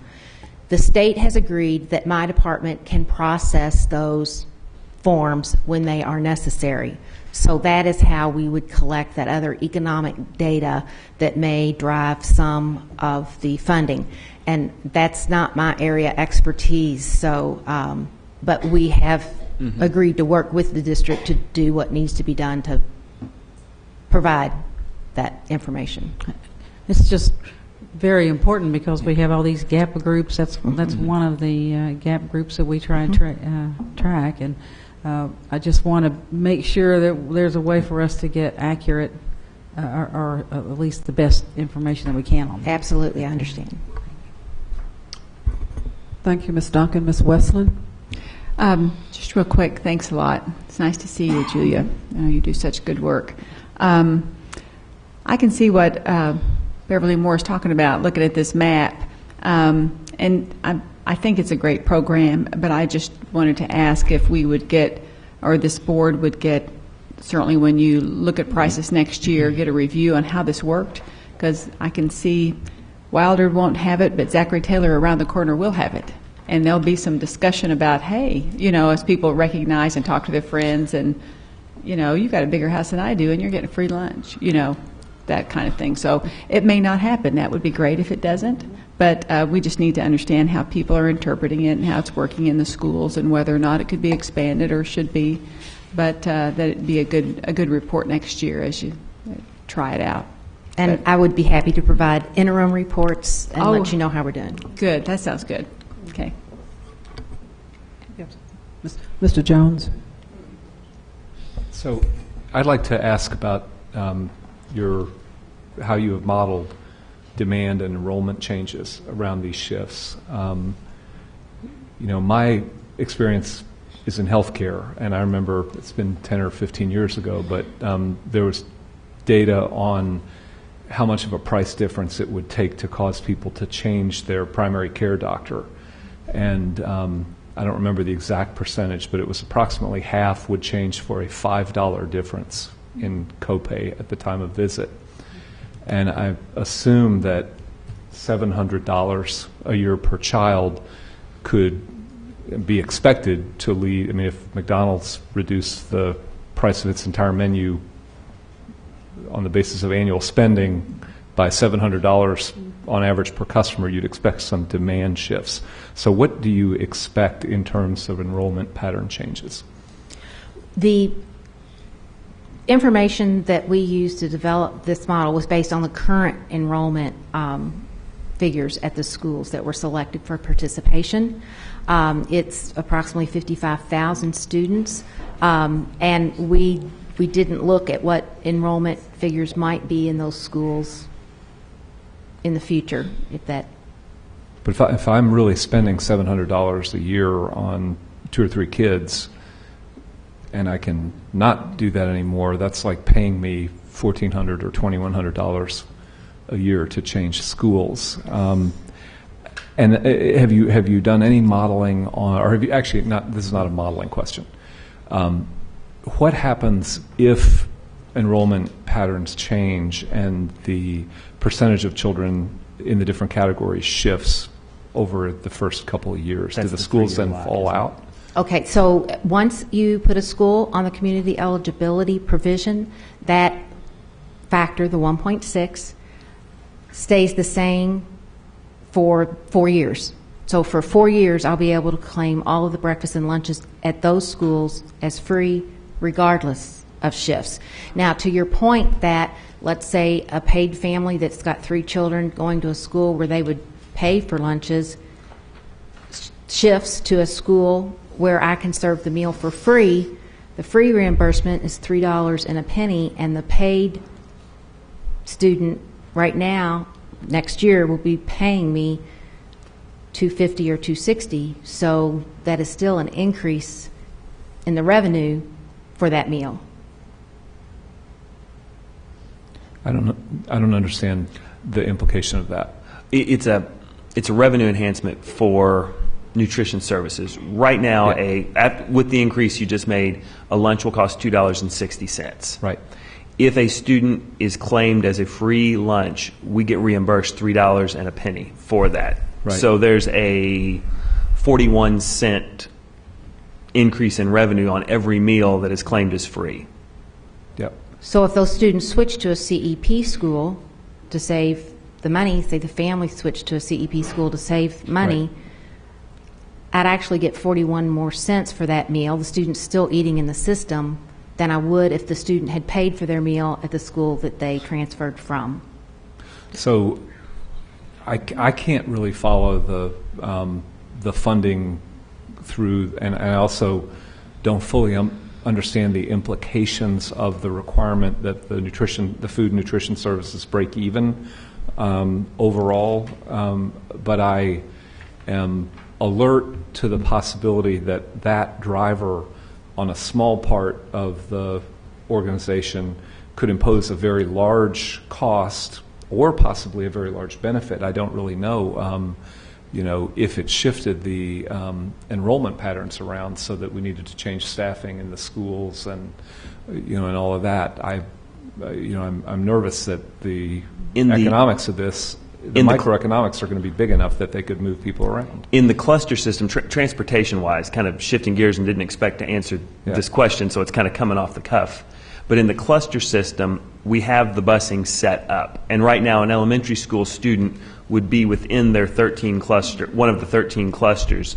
So transportation routing, if students were moving around schools, for example, with Ms. Weslin's example from Wilder to Zachary Taylor, it's seamless. And there's not, there's a negligible plus or minus of expense. Revenue-wise, from a food service standpoint, the advantage comes in the fact that this added revenue helps us not reduce or not raise meal prices for any other student in the district who is currently paying. For those families that are paying $700 a year, the price isn't going to go up for them if we get the increased revenue that we project. Yeah, I appreciate that. That's a different issue, though, than the potential changes in pattern. Another question, what are the nutrition effects going to be? Because this has been described as if it is a program to reduce hunger in the district, but my understanding is that obesity and malnutrition on the overeating side is a greater problem than hunger, and if all of a sudden a lot more money is in the individual's pocket to eat outside of the healthy school lunches, it's not clear that it actually improves nutritional outcomes. But you know more about that than I. Well, there is the potential that they may spend some of the money that they're saving on a la carte, but I can tell you that there are very stricter guidelines than Kentucky's already been under going into effect regarding a la carte sales for next year, and there are also very prescriptive requirements for school meals, minimum and maximum calorie requirements. Students have to take a fruit or vegetable for lunch. Beginning next year, they have to take a fruit or fruit juice for breakfast in order for the meal to be reimbursable.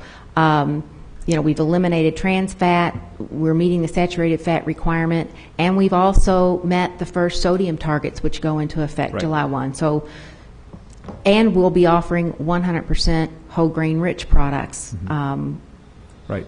So, which I think is great, but my question is it good or bad to leave more money for buying food outside of school? And I don't have the research on that or the impact that has, or the consequence of that in other districts that have implemented CEP before. It's a relatively new program, so okay. I don't have that. One last question. I'm sorry.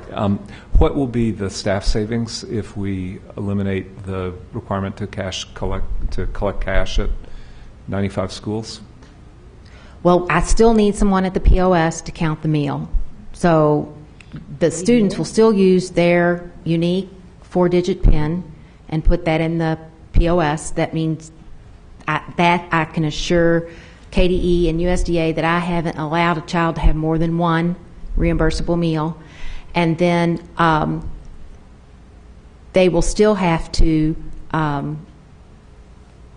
make sure that what's on the tray is equal to a reimbursable meal. So there will not probably be staff savings as a result of implementing this. In fact, in some schools where a lot of the students don't participate, the increased participation, and we use a complicated formula provided KDE to determine the number of labor hours in each kitchen, may be increased. our hope is that with that person that's identifying the reimbursable meal and making sure that that student has their meal, will also be able to, and I've lost my train of thought, I'm sorry. Staffing. Right, but that we'll also be able to serve them more quickly because we won't be handling cash at the POS. Because another major fight that we have is enough time for students to eat their meals. Right. So again, there will have to be somebody at the POS to identify that the child has selected a reimbursable meal, but we're hoping we can serve them much more quickly, and they'll have more time to eat their meals. I'm sorry, one more. Dr. Hargens, are you comfortable that the implications of this have been modeled enough so that you recommend it, or do we need to ask to go back and think about some of the system-wide implications a little more deeply? Well, and the reason that I'm comfortable with it is that there's certain capacity at schools, and the process of people selecting schools is controlled, so it can't on its own get more than we need it to be. And I think the driver for this is exactly Mr. Brady's comment, is providing everyone a meal makes everyone the same. And I think that's the biggest driver for us. And as Julia said, it's revenue from the federal government for her programs. So those are the three reasons. But you couldn't overfill a school based on the controls that we have for the process. Well, and Ms. Westman? sorry, thank you. As you come back with a review, we can certainly watch how students apply to schools and see if there's any unusual changes, and that way there's no way to know how it's going to be going forward until you start seeing the changes, and that's something you could do. And since a school can be in it for 4 years, you have time to make changes then. So, actually, I got to disagree with that. I mean, we're in one of the fast food capitals of the entire world here, and the predictive models of price changes on consumer behavior are not a mystery. Just because we don't know them doesn't mean we couldn't. But it's a school, it's not a fast food outlet. The way people choose to, move around based on food pricing is something that there is a lot of science behind. It's not exactly the same, but it's not a complete unknown. And we're not the first district to do this, right? No. So, That would be worth looking at. I mean, No. So would the request be to bring back from districts that are already experienced, if that in fact has played out, the premise that people will choose to go to the schools to save $700? In terms of timing of timing of this, to be able, could we wait until the 23rd? Well, our application in agreement with KDE is actually due on the 15th. Yeah. I could ask them for a delay. I'm pretty confident that, because it's nice because I've got the human resources, the transportation. From the staffing standpoint, we see this, and we see this every year. The enrollment of some schools go up, goes down in others, and we overstaff in some buildings, we hire in others. From a migration standpoint, our cluster system in a lot of ways self-selects the students in a cluster that goes there. Transportation, there wouldn't be any more district-wide cost. I think as Ms. Boucher said earlier, we need to give interim reports and keep a pulse on this. But since we do have 13 divided areas among the city, and if we, oops, that didn't work well. Just trying to pull the PowerPoint back up. Here we go. If you look at the map, most of the schools are in clusters together. So, for example, here, those are pretty much, that's a cluster, and that's a cluster. So, and those are in a lot of ways all the schools.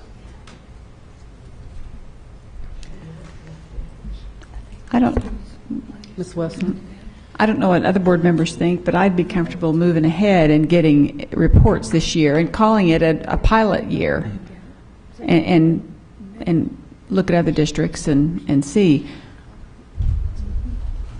I have a couple of questions at some point. Ms. Duncan, do you have something else? I was just going to say, comparing us to other districts might not be, we got to be careful because we have a choice kind of system, and other districts have a neighborhood school system kind of thing, so they go where they go. And so it'd be, unless they're a choice district, it won't look a lot like ours. Well, and I think actually the move would be through a transfer. So do students in other schools, even without a choice, try to transfer to a school for that reason? So they'll be out of their neighborhood, though.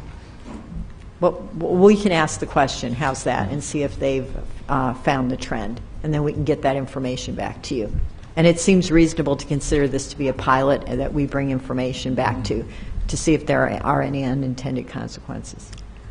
And along that line, if we consider ourselves a pilot, I heard you say that once we sign a school up, that they're signed up for 4 years. So if we decide at the end of next year that this is not working for us, do we have an opportunity to pull away from the table? The factor is good for 4 years. I'd have to look into that. I'm not 100% positive on the answer, so I don't want to. Okay, you can get that back to us. And I had a question about participation in breakfast and lunch, and I think you gave some participation numbers in your report. What the percentage of students eating breakfast and lunch? And I'm not sure is that on the PowerPoint, or did you just tell us that? The percent of students eating breakfast and lunch in these 95 schools or district-wide. Yes, I've got that information. 55% of the students in those schools currently participate in the breakfast program, and 77% of the students in those schools participate in the lunch program currently. So our goal is to get students to 100% of breakfast and 100% of lunch. Is that the goal that we will get with this program? Again, as I said earlier, I don't expect that every student that's not currently participating would participate. I have talked to other directors who have implemented the program, and they've seen a wide range of increases in participation, ranging from 15 to 50%. So, again, that is something we would monitor. I guess my concern is the breakfast, particularly because we know if students start the day hungry, it impacts their learning. So I would be interested to know what this looks like, particularly for breakfast. I'm not saying that everybody that comes in the door has not had breakfast, but I think that we need to look at the participation of students in receiving breakfast. And we talked about a lot of dollars and all that, but I'd like to some focus on the student and the impact the nutritional impact it would have as it relates to instruction and learning. I think that's important for us to keep that in mind as well.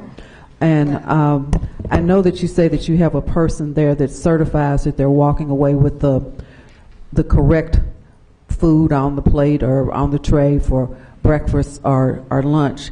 Now, my question becomes, how do we get them to consume it after they walk away from the adult that certifies that they have it? And I ask that question because in some of the schools, particularly with fruit, a lot of the fruit is tossed. So should there be some kind of program district-wide, school-wide, to encourage students to participate or to eat? Because I can say, yes, I walked away with the right thing, and then I can tell you that I went to the garbage and pitched a lot of it. So how do we enhance the consumption of the healthy meal with the student? Again, I'm focusing on the student. And can you talk to us about that a little bit? That waste, particularly when it comes to fruits, has been one of the challenges of the new meal requirements. For the past 2 years, students have been required to select a minimum of a half a cup of fruit or vegetable in order for their meal to be counted as reimbursable. And a lot of that has gone in the trash. One of the things we have done, we've done many, we have purchased sectionizers for all of our schools so they can section apples and oranges, making them easier to consume. Generally, I don't observe a problem with them sectioning oranges, but for some reason they're resistant on the apples. We've yet to identify a product that works really well and prevents that apple from turning brown. So what I typically see is some of the apples are portioned and others are not, especially portioned for those young students who may not have teeth to eat an apple. Time is another critical factor in whether or not they have time to eat it. But we're promoting fruits and vegetables of the month. We're working on some new promotions next year. You know, what color is the fruit or vegetable on your tray? Eat a rainbow.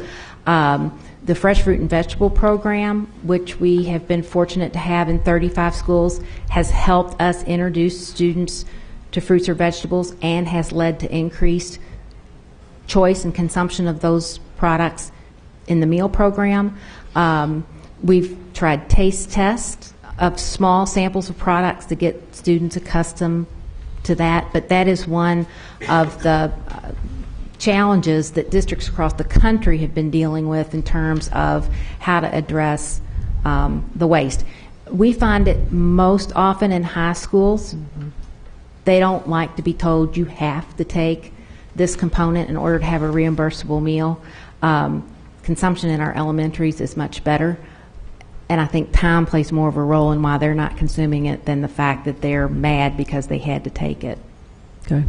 I have one other question that I don't expect to be answered tonight, but I would like some feedback, particularly in the high schools, because that's where I've been told that they're just pitching the fruit and they're not allowed to take it and like recycle it or offer it up someplace. So is there a strategy that we can use, because a lot of fruit, instead of it going in the garbage, if it could go someplace else, and you don't have to answer that tonight, but I think that it's not helpful to the community when we're throwing, you know, apples and oranges and things away. But that's not the topic. I want to stay on the agenda item, but that is a concern that has been expressed to me from some of the high schools. So having said that, is there a motion? I don't want to get us off track. Is there a motion, Mr. Brady, to accept? To approve. Second, Ms. Haddad. All those in favor?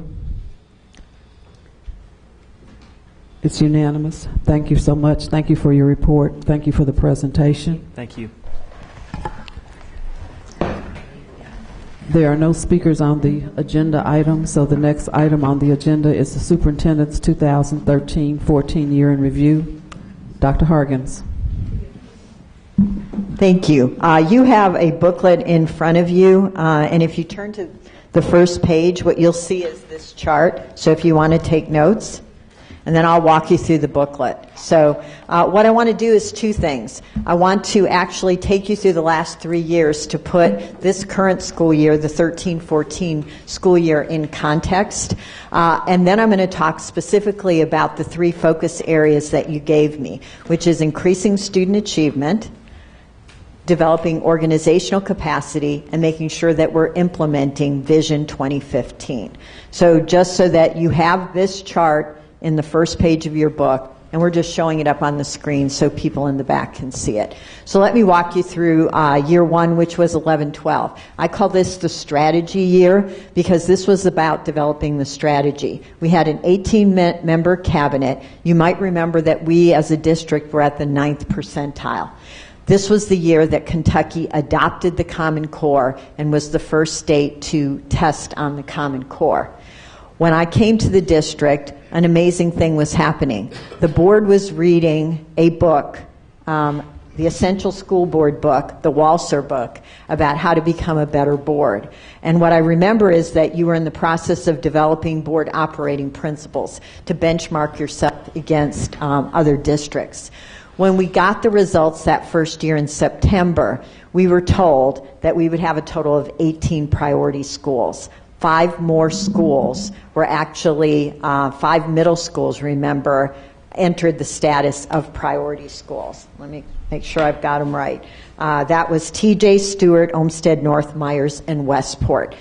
You might remember also that you decided to approve the transformation model for 4 of those 5 schools. So we embarked on the journey of a new model for those middle schools. We also received Dr. Orfield's report on student assignment with some really clear recommendations about what to do. We also started a curriculum management audit. And you might remember that there were 10 recommendations in the curriculum management audit that were in order of criticality. The first one said, get the organization right to support learning. The second one said, get board policies right, and we were already in the process of revising board policies. And then it was planning. Make sure that you have a plan in place that's going to really guide the work. Then there were 5 recommendations that were all about student achievement. How do you take a large district and align work so that you can get student achievement? And number 9 and 10 were, 9 was equal access to resources, and 10 was create a spending plan. So once you have a strategy in place, you'll have the dollars to support the spending plan. So we all remember that. The first recommendation came out in October, and they said do an organizational review and get the organization right. So we began an organizational review or redo that very first year. But the other thing we did, which I think was very important, even though we were at the 9th percentile and we had 5 more schools put in the priority process, we had some schools that were doing amazing work and had arrows going in the right direction. So we actually, as a cabinet, read Bringing School Reform to Scale, which is a book about high-performing districts, and we read It's Being Done by Karen Chenoweth. And I can remember, not to violate copyright, which I would never do, but taping this on this book, because our goal was and our vision was to be Jefferson County, the district where it's being done. Not an individual school, not just some schools, but every district, or the whole district being the district where it was being done. So we completed the organizational review and began to reorganize and got the full results. And we actually approved new organizational charts that very first year for a 6-member cabinet and changes to the organization. We also had a KDE leadership assessment where we were found to have the educational or leadership capacity to support the turnaround. And then you also approved in that year, based on the curriculum management audit and based on what research says, actually approved Strategic Plan Vision 2015. So that was all in the first year. So we had an organizational structure and a plan to move forward. And let me just review for you, because it's not very glamorous. What works in individual schools, what works in a district that's turning around, are pretty simple things, but hard to implement. The first one is you've got to focus on standards. You've got to focus on what students are expected to learn. The second one is increased learning time and focus on that learning. The third one is use of data. The fourth one won't surprise you, teachers working in collaboration in professional learning communities. And the fifth one is having high expectations for all students. So your plan was built around research, and it was built around what the community saw when they visited JCPS schools where arrows were going in the right direction. So when community members went in, they came back and gave us feedback, and it aligned directly.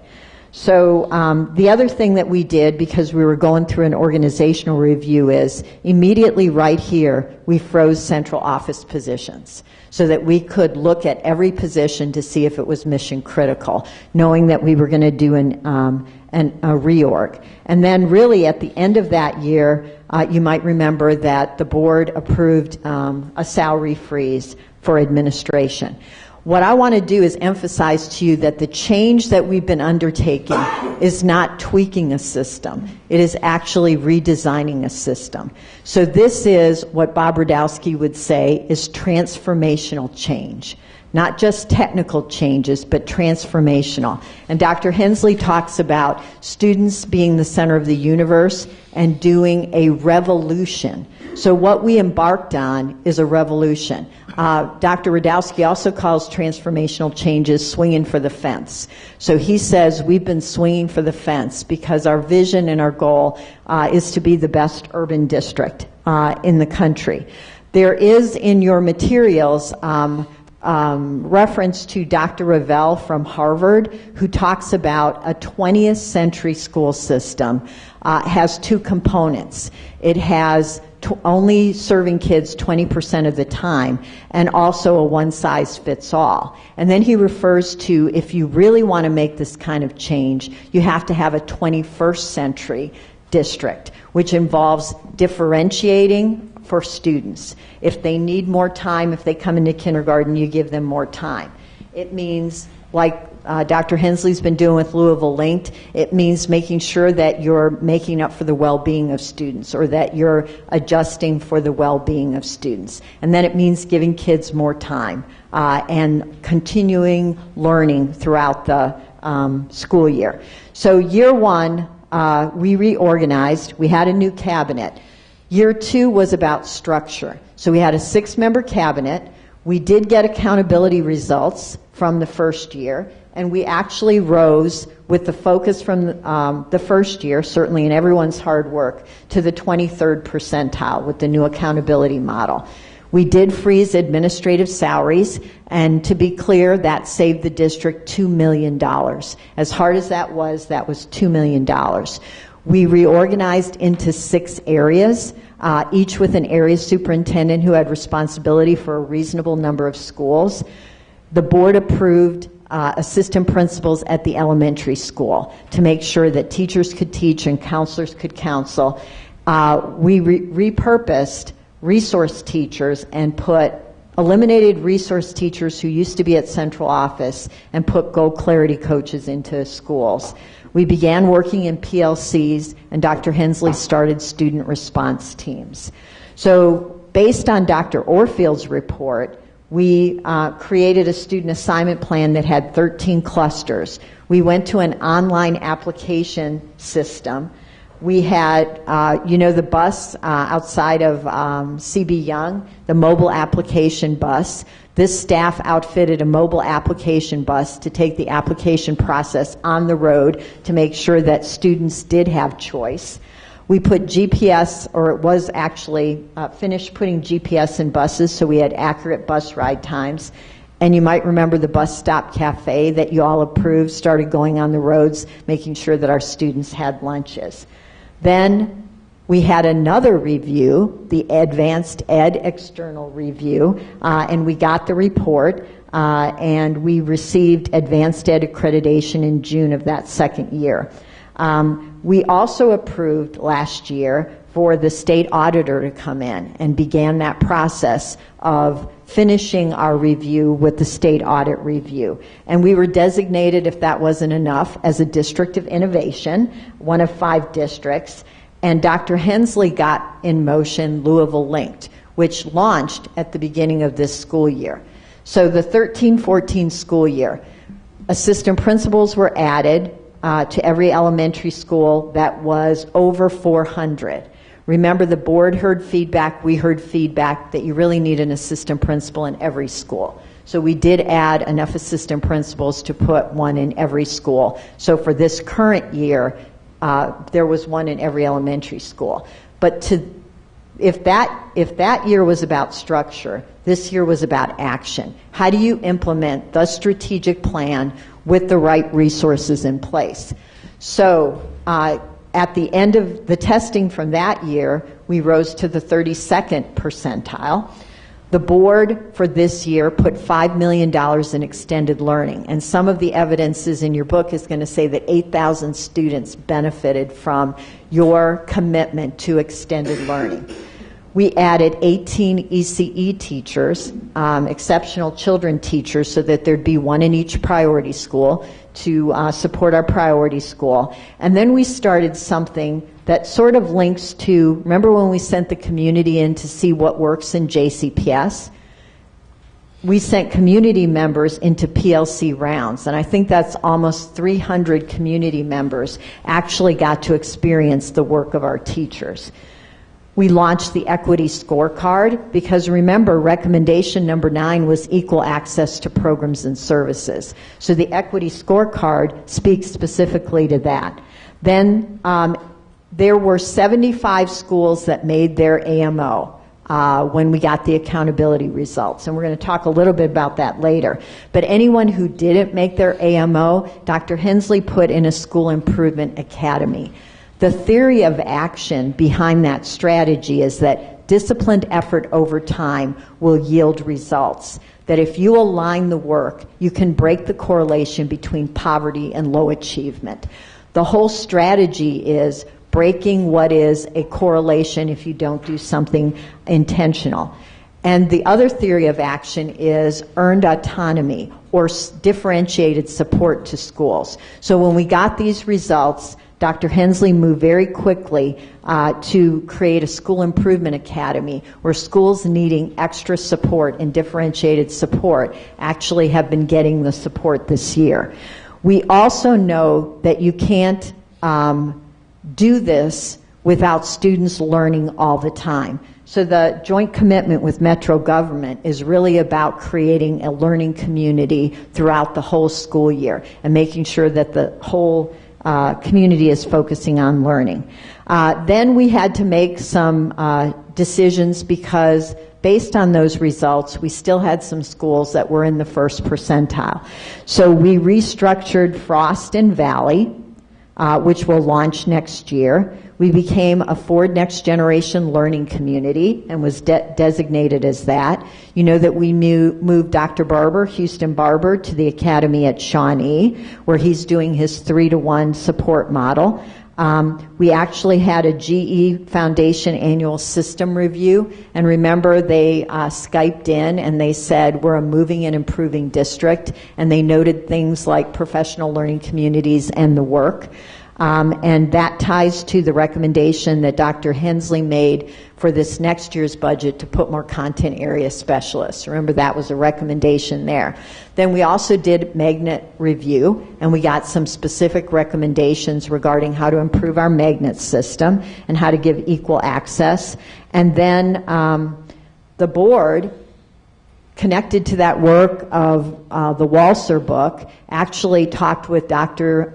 Thomas Owlsbury from Washington State about benchmarking board practices against high-performing districts where achievement is going up. And we'll talk a little bit about that also. And then we also just recently repurposed Myers Middle School, closed and repurposed Myers Middle School, and we received the auditor's findings on the 21st of May. The 45 findings. What also was important to the board is that we had a technology plan and that we presented that to the board, and also a facilities plan. So on the 23rd, we will actually be bringing back the facilities plan for approval. So again, if I was just going to summarize, year one was about strategy, research-based and based on the curriculum management audit. Year two is about putting a structure that can actually implement the strategy. Year three is about refining the structure and making sure that we're implementing everything that's in the strategic plan. So if you go to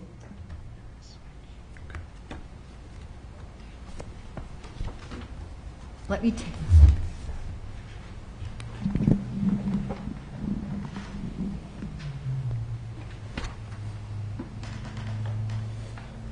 in the book, if you go to page 2,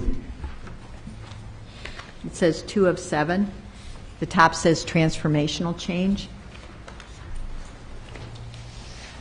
I just want to go through some of the work and evidences for the year 13-14. Remember, the first thing that you asked me to work on, or asked us to work on, is student achievement. So and I'm just going to go through these quickly. You know that Jefferson County met its state target for the first time, so we met what we call our AMO. We increased originally from the 6th. The year I came, we were at the 9th, then we were at the 23rd, and now at the 32nd percentile.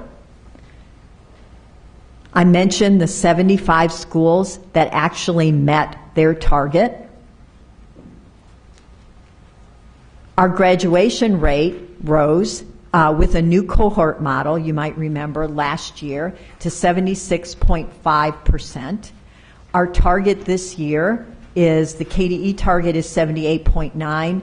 The 55K target is 80%.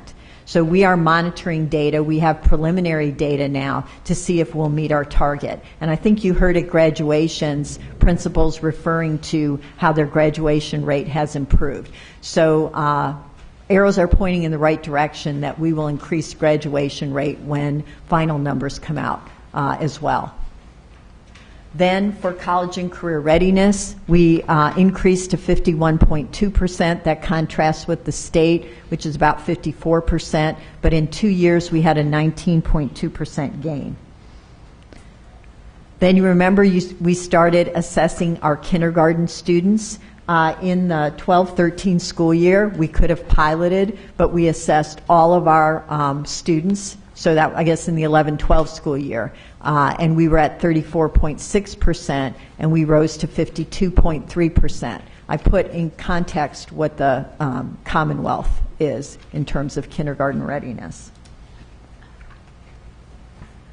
We're proud of this, that every gap group made progress, and you can see the increase. What we're not proud of or satisfied with, that we have some low percentages in some of our groups of students who are proficient and distinguished. So we know we have lots of work to do, but we know that each gap group improved.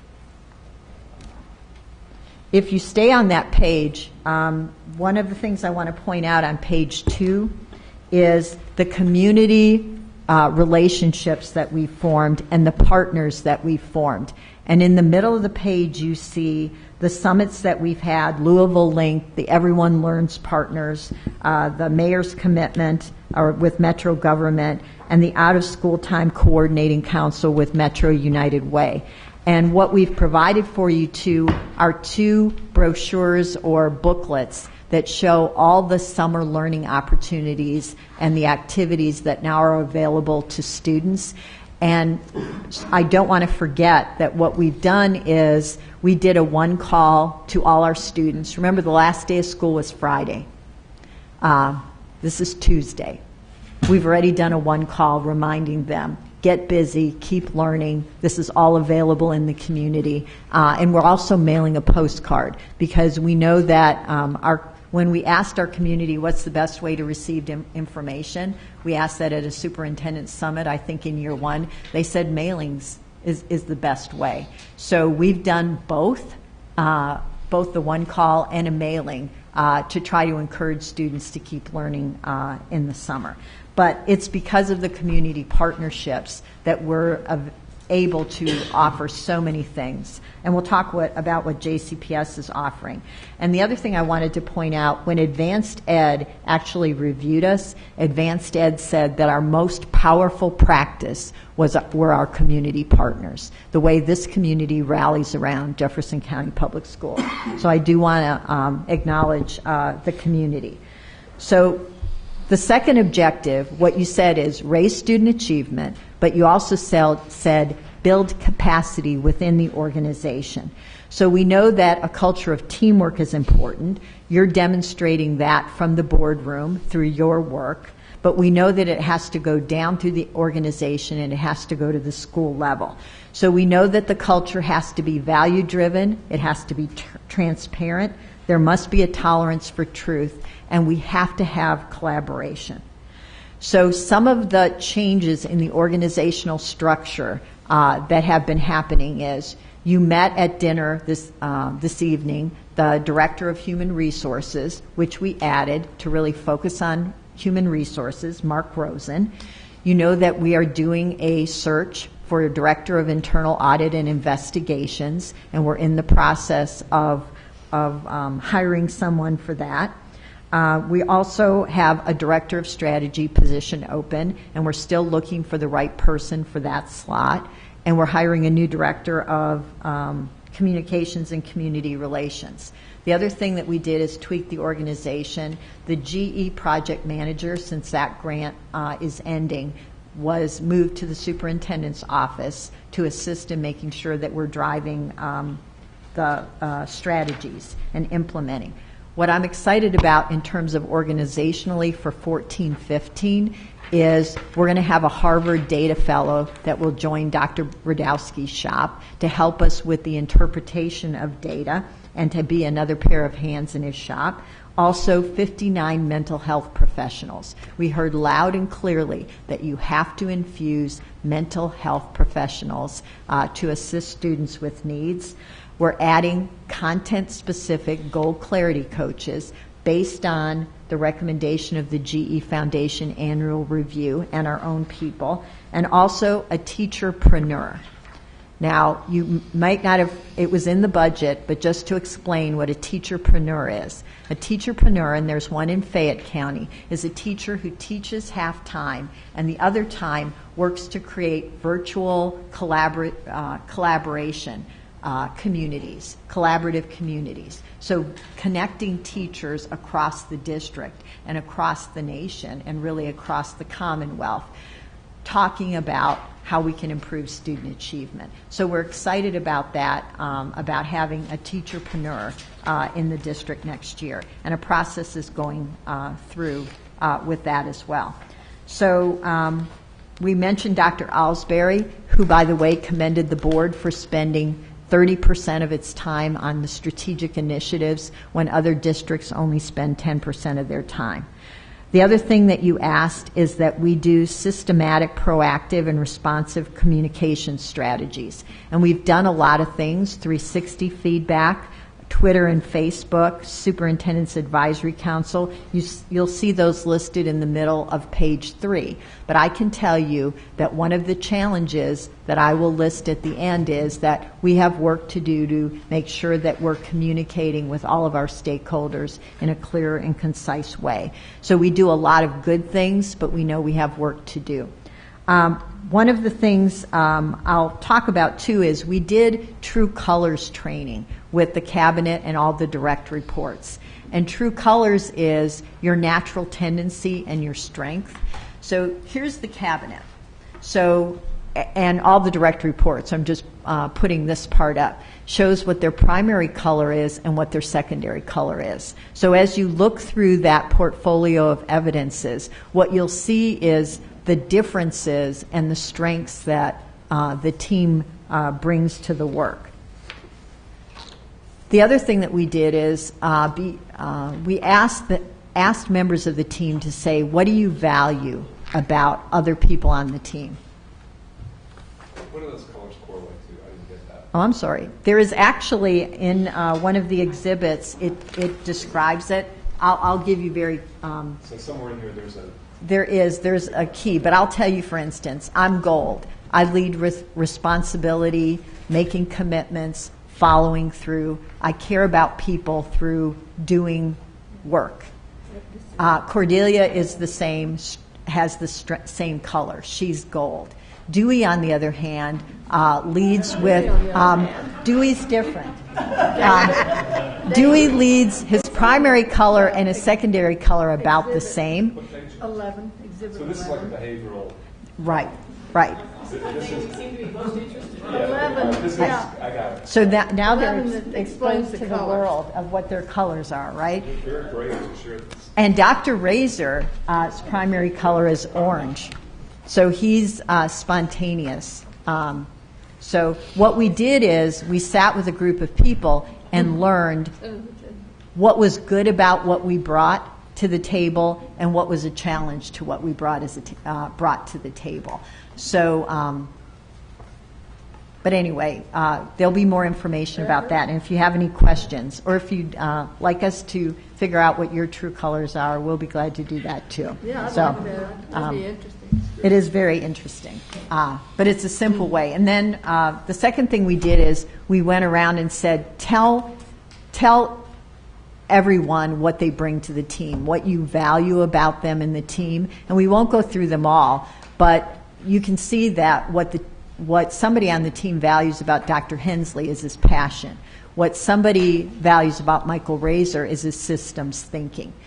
So everybody was able to say what they value. And the part that isn't up here, confidentially, they also said, what do you bring to the team that's a challenge for us? What do you bring that maybe isn't the thing that's most helpful. And that's not in here? That's not in there. So that was confidential, that they got to just take that home and reflect on that, as I did. So, but it was very interesting. But what we're trying to do is develop strengths and how we complement each other.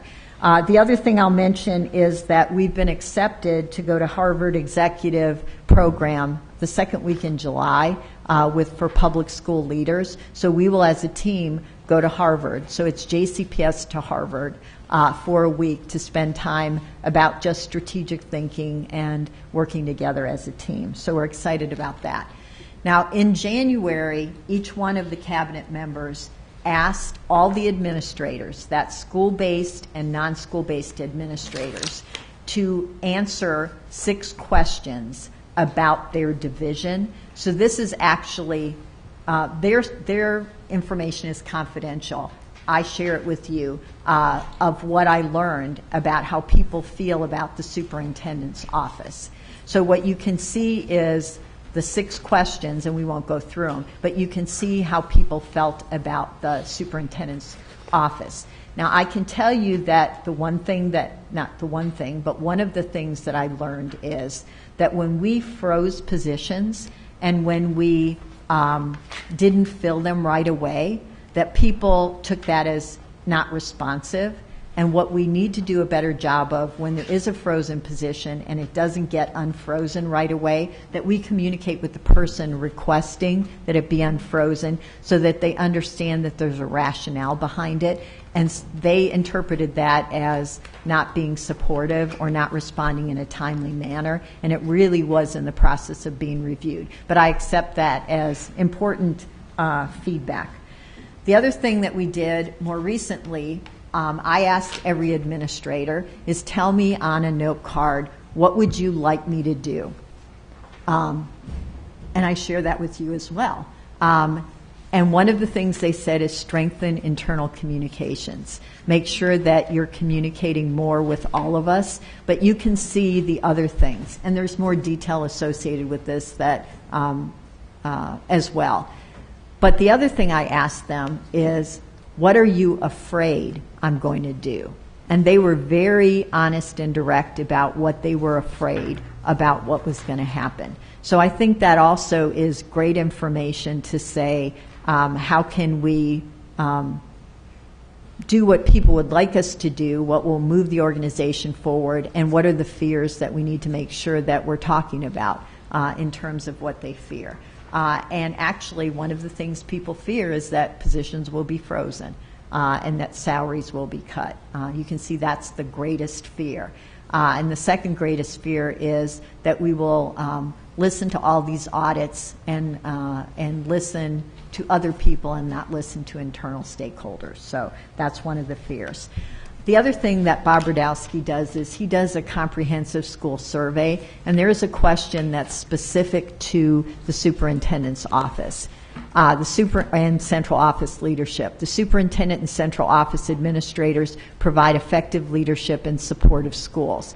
So you can see the parents, it's a 90.3% agree or strongly agree. School-based staff is up 85%. And non-school-based staff took a little dip in 13, but is back up to 85.8%. So we monitor that every year.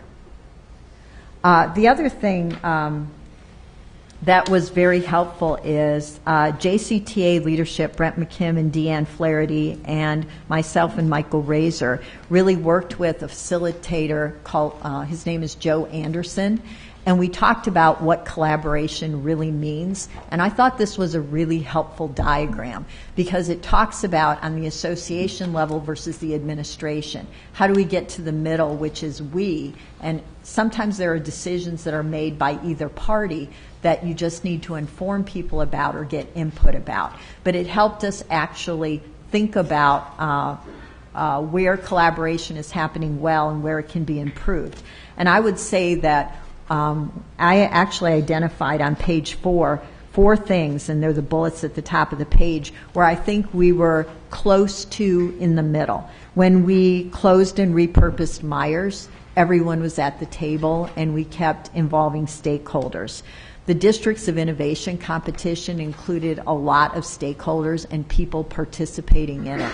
The Educator Quality Oversight Committee continues to be a model for what collaboration is, and they work tirelessly because next year we're implementing the Professional Growth Effectiveness System, which is a huge undertaking in a large district.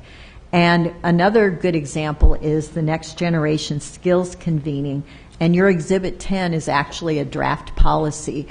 Remember your strategy 2.6 in the strategic plan about how do you create students that are learners for the 21st century and citizens for the 21st century? We convened a group of stakeholders and actually have a draft policy for you about what's important other than math and reading and all the things that we tend to focus on. I just remind you that we did the IT plan. There is a process going on to improve the website and actually contract out to improve the website. So you'll hear about that soon. We're in the process right now of collecting input from stakeholders about what the website needs to be, and then we'll get a proposal for how much it might cost. And we're working with people that are on the KDE approved list. And then the facilities plan I've already talked about.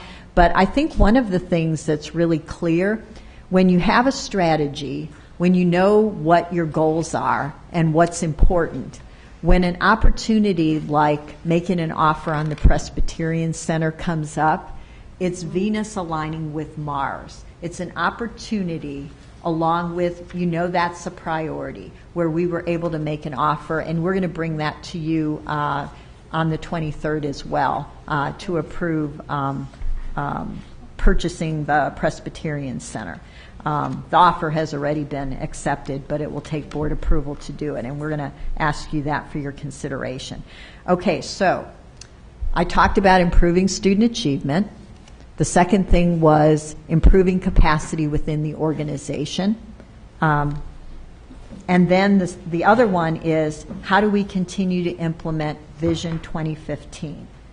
So what you know is that Vision 2015 is the strategy. It has 36 strategies in it. But we also took for your approval, remember what we call the Comprehensive District Improvement Plan, otherwise known as the CDIP. This is a chart that shows that everything is in progress or completed except for one item. And I didn't give you the whole color-coded CDIP tracking device or system, but we have that for you. The other thing I will say, because I know some of you prefer to have this electronically, what I'm telling you is electronic. It will be loaded on e-meeting and on the district website, and this will have links to the documents I just talked about. So you can move through this executive summary and click on all the things that I talked about if that is something that you would prefer to do as you review these materials this week. So we've got a CDIP. We're implementing the strategies in the CDIP.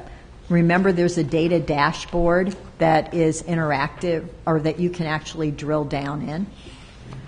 But one of the things, before we get to the Louisville Linked, I wanted to point out some powerful strategic practices that have been happening because of the strategic plan. I think we could all agree that the first one, and this is on page 4, are PLCs, that professional learning communities are changing the way that we work. And the community has actually been able to see that firsthand with 300 community members visiting. The second thing I would point out is systems that will support teachers and give them feedback. The professional growth effectiveness system that our principals actually were in training today learning how to implement. So to go into a classroom and to be able to say what's effective and what isn't, and there's consistency about that, that is a huge impact for next year, is implementing the professional growth effectiveness system. And again, The whole implementation has been done through the EQUOC committee, the Educator Quality Oversight Committee, that includes teachers and actually administrators on it. The other thing I want to point out to you is the importance of NISL, the National Institute for School Leadership. This year, we had people attend the training to become trainers.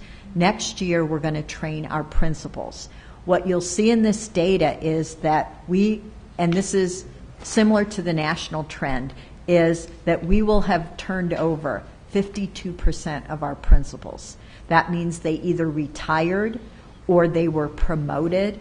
So we have a lot of new principals that need intensive training. So we know that the National Institute for School Leadership, and we're working with KDE in partnership, is going to be really important. And I also want to mention, in terms of giving support, Dr. Hensley runs school-based administrative teams, or SBATs, that really are two-way communication with the principals. So A was PLCs. The second one was building capacity within our leadership with NISL and the Educator Growth System. C is the response teams and the system of supports. That's where Louisville Linked comes in. If you see on this chart, we were up to 26,914 unique students and 48,000 over 48,000 services. I thought Ms. Wesland described this very well when we spoke about the Code of Conduct, is all the proactive things that the board has approved to put in place. It includes Louisville Linked, it includes the mental health support, it includes the Positive Action Center, it includes restorative practices, it includes SRTs. And as someone mentioned during this board meeting as well, it includes transition centers. So when kids are coming back into a school, they're just not plunged into the school. They actually go into a transition center where they can work in an individualized way to make sure they're going to be successful when they're put back in the school. So that system of support that Louisville Linked is a part of is really important. Then the other thing that was also mentioned in this board meeting, we've mentioned all things important, is envision equity, the equity scorecard.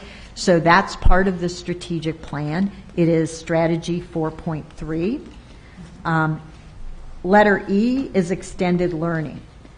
We call it ATTAIN, but it's your commitment to extended learning. The data right now says that 8,491 students benefited in that extended learning.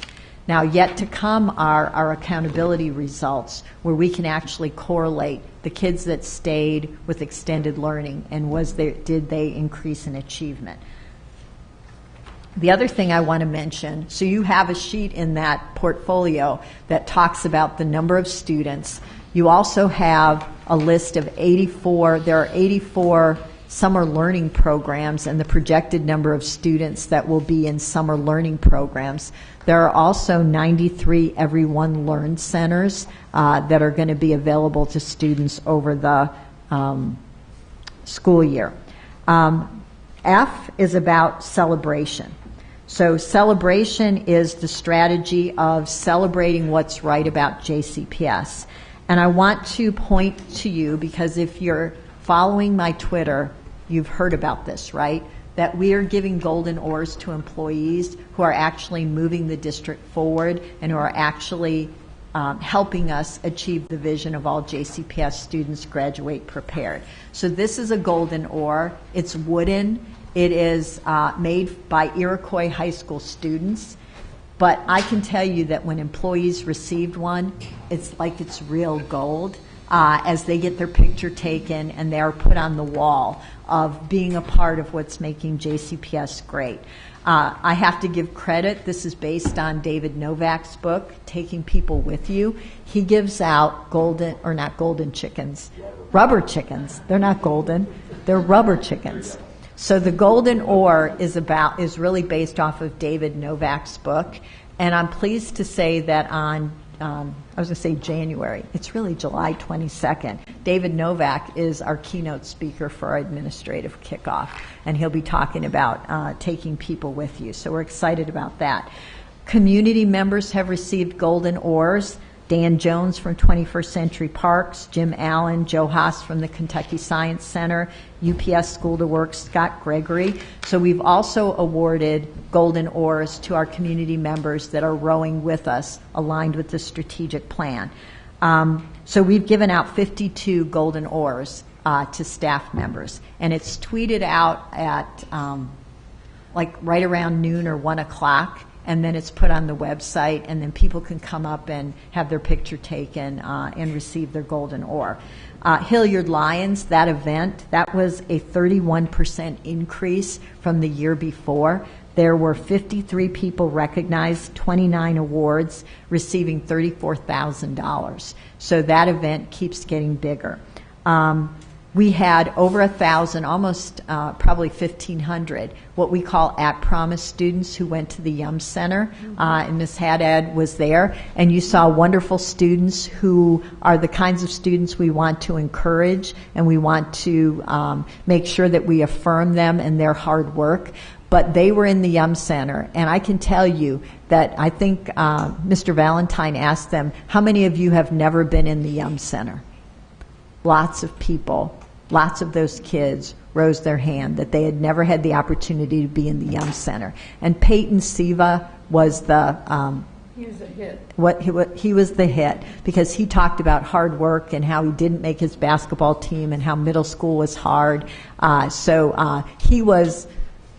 was screaming when he came out. So I think it's a way to recognize students as well. And then I want to also remind you that 2 of our community leaders last year and this year received the Joseph Kelly Award, Jim Allen and then Mark Shirkness, both on the Jefferson County Education Foundation. So we've got celebration going. Implementing a system that aligns targets and assessments. Remember, some of the feedback we heard is they want the curriculum maps and they want the resources earlier. Karen Branham and Dr. Hensley Shop did extraordinary work.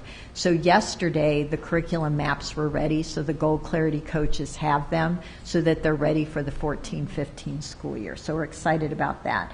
And the last one is increased spending for schools. So you'll see some specific information about that. But I've always said that success looks like when we're finding ways to cut costs here so that we can increase spending near to where the desk of the student is.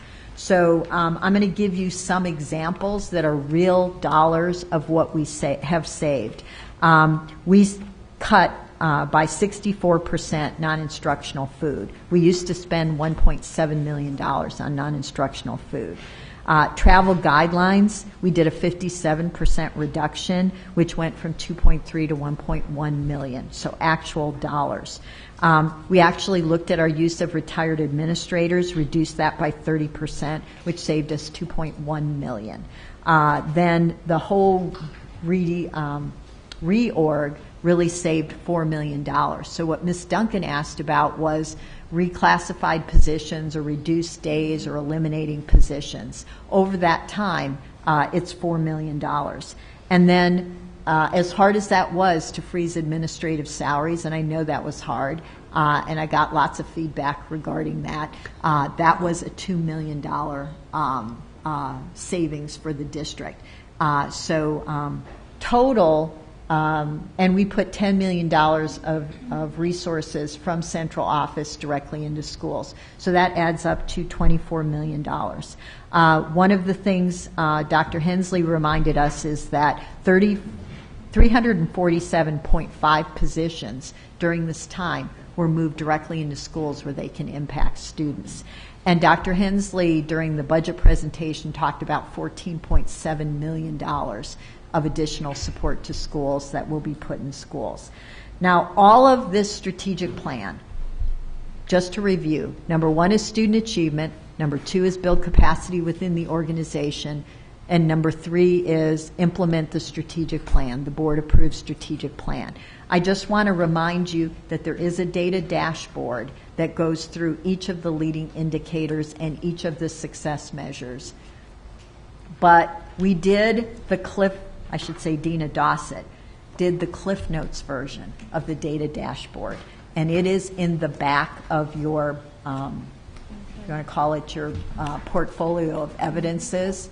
So, and I'll just talk you through a couple of these, not to go through them all. The focus area 1, increased learning, so it's about achievement, gap, and growth. A leading indicator is we have cascade data and we do benchmark assessments, and we can tell you where our benchmark assessment is relative to last year's K-Prep assessment. So does it look like, if it's all aligned, that it's trending up? And what you can see, except for middle school and achievement, every other indicator is trending up. You saw about kindergarten readiness. Number 3 is about attendance. More attendance leads to more achievement. We are 0.1% at the 8-month difference. So we've given that a down arrow, but it's a difference of 0.1. Suspensions are down. Dropouts are down. And we're looking at that because that's not that much down. More instructional best practices, more curriculum management audit actions done. So there's a similar one for graduation and beyond, and even though our graduation rate is up and our college and career readiness rate is up, and we believe that it will continue to go up, you see that we have some down arrows. And some of these, what I asked Dina to do is put which class it's talking about so that you can see. So for instance, the increase in the percentage of students enrolling in post-secondary institutions, that's actually down, but that's reporting for the class of 2012. So we don't have the class of 2014. So I caution you when you look at that to make sure that you know which year it's reporting. Our third one is stakeholder involvement and engagement. We're actually showing a little bit of a decrease of users in the Everyone Learns or learning places, but a big increase in the Attain due to your extended learning. And that this dashboard is February. What's in here is actually at the end of the year, which is 8,000. Parent portal. We're always interested in how many more people are on parent portal. You can see that that's gone up. If you compare April to April, to 35,000 people going on parent portal. And then the last one is safe, resourced, and supported schools. And you can see all of the leading indicators.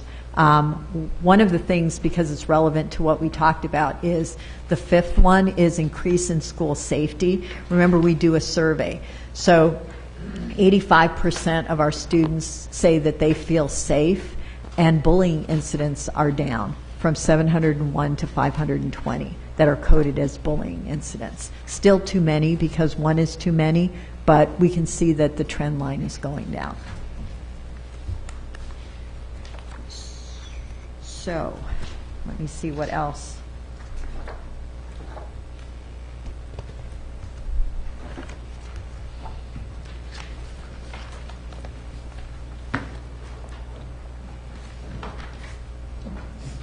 On page 7, one of the things that I'll tell you that we've got scheduled is on the 24th, we're actually going to have a facilitator, Joe Anderson, come in and work with stakeholders to relook at the strategic plan and actually bring back to you recommendations about tweaks to the strategic plan. How can we focus it? How can we get more intentional? There are some suggestions that Bob Radowski's area, Dr. Dossett, has regarding how we can do better at measuring some of these things. So we will bring back to you a revised or some recommendations about a revision, and that's scheduled for the 24th of June. But as I would say, just to close, the challenges and opportunities. I'd say the biggest challenge is simplifying messages and making sure that we communicate those messages. Taking what's complex and making sure that we're saying it in a way that makes sense to the audience that we have. The other challenge is, and we don't know the results of this year, but last year our students didn't experience growth relative to other students in Kentucky. Doesn't mean that they didn't grow, but they didn't grow as fast as comparable students in Kentucky. And so we've been working on that, and we look forward to seeing the results. The other one is, I just said it, narrowing the strategic plan. We have 36 strategies, but we believed it can be narrowed and more focused, and we can get tighter on the measurements that we bring to you next year. We know that bringing you an an implementation plan and a response to the state audit and the 45 findings. We are actually working on that. We had a draft done, a working draft done, and our plan is to bring that to you in June with the action steps. But we know that that needs to be incorporated into the strategic plan so that we can, again, decrease where we don't need to spend to increase where we need to spend, which impacts students. We know that a priority needs to be pushing the collaborative continuous improvement model through the organization to make sure that we're all working in that collaborative way. And then scaling extended learning time and targeted interventions, in particular early childhood and extended learning. So we know that we've touched 8,000 students that we wouldn't have touched with our extended learning program, which again is called Attain in your book. But we know that we can do more and we can scale that up by extending learning. The other thing that we know we have to work on is fully implement the next generation community project-based learning. That the forward effort is going to be really important as well. And then improve principals meetings. If you look at all the feedback, principals want to get to the business of improving student achievement and focusing. So they want our principals meeting not to be about what the board just did, not to be about what the community thinks, but about how can we do better tomorrow. So we know that, and we've talked about it already, is using principal feedback to make sure that principal meetings are exactly what they need, and they also provide the training that principals will need. So we have a lot of new principals, but we know that we have to support them and train them because, and that has to happen continuously throughout the year. So those, I think, are the challenges for the next poster, which would be 14-15, to actually incorporate those things. So I tried to be faster than the child nutrition services item. How did I do, Kathy? Didn't make it. But I didn't want to leave anything out either. No, I understand. So that is the portfolio of evidences that I leave for you to review, and I'll be available, as I always am, to answer any questions or to provide you any additional information as you review them. Thank you, Dr. Hargens. Comments? Ms. Duncan? I just had one question. When we talk about kindergarten readiness, how is it that we claim that improvement? What do we base that claim on that we say, well, we're responsible for that improvement? Well, I actually believe, and we have a more detailed report that says which classrooms actually, which pre-K classrooms actually resulted in kids that were kindergarten ready. So we have a lot of information. But I say, and I think Karen Branham, Dr. Branham, and Dr. Nix have done an excellent job of focusing, and the pre-K classrooms have done an excellent job on focusing on the target. Remember, the curriculum management audit says you've got to know what target you're after, and you've got to do work directed toward it, and you have to have a way to measure it. So I believe that they were very, very clear about what needs to happen and what kids need to be able to do when they get out of pre-K. And I think the community, I think that kindergarten wheel is brilliant because it says exactly what you need to do to be ready for kindergarten. And the community, I see it everywhere I go, posted. So I think the community has embraced the kindergarten wheel. So I think you get that big a bump at first because you're paying attention and people know you're measuring it, and it won't be that big a bump for the future. I don't think statistically it's possible to get that big a bump. But the first one is always the initial, you're starting to measure it and you're starting to pay attention to it. Ms. Westland? Just real quick, it's a great report. Thank you very much. I know that will help us on Friday and going forward over this year. Just a couple things I want to mention for the little viewing audience that's still here. Two things that strike me about all of this. It is good to review kind of where you've been and where you're going.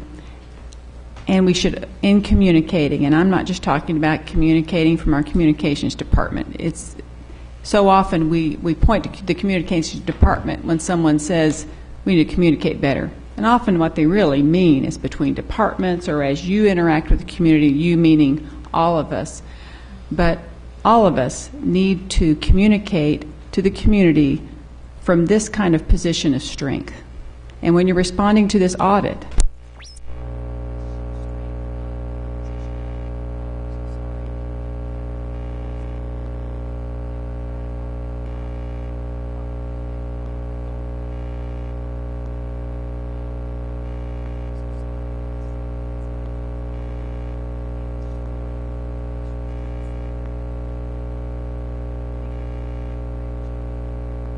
churn out so much work, and I just want everybody to think when someone says communications needs to be improved, it's often something else. It's not pointing to the department. They need to add more things to do, you know. So, and there are lots of other people who deserve accolades. Cordelia has spent a year, you know, doing extra things that she's been called on to do and supporting all of this. So there are a lot of people that need good pats on the back. Well, and I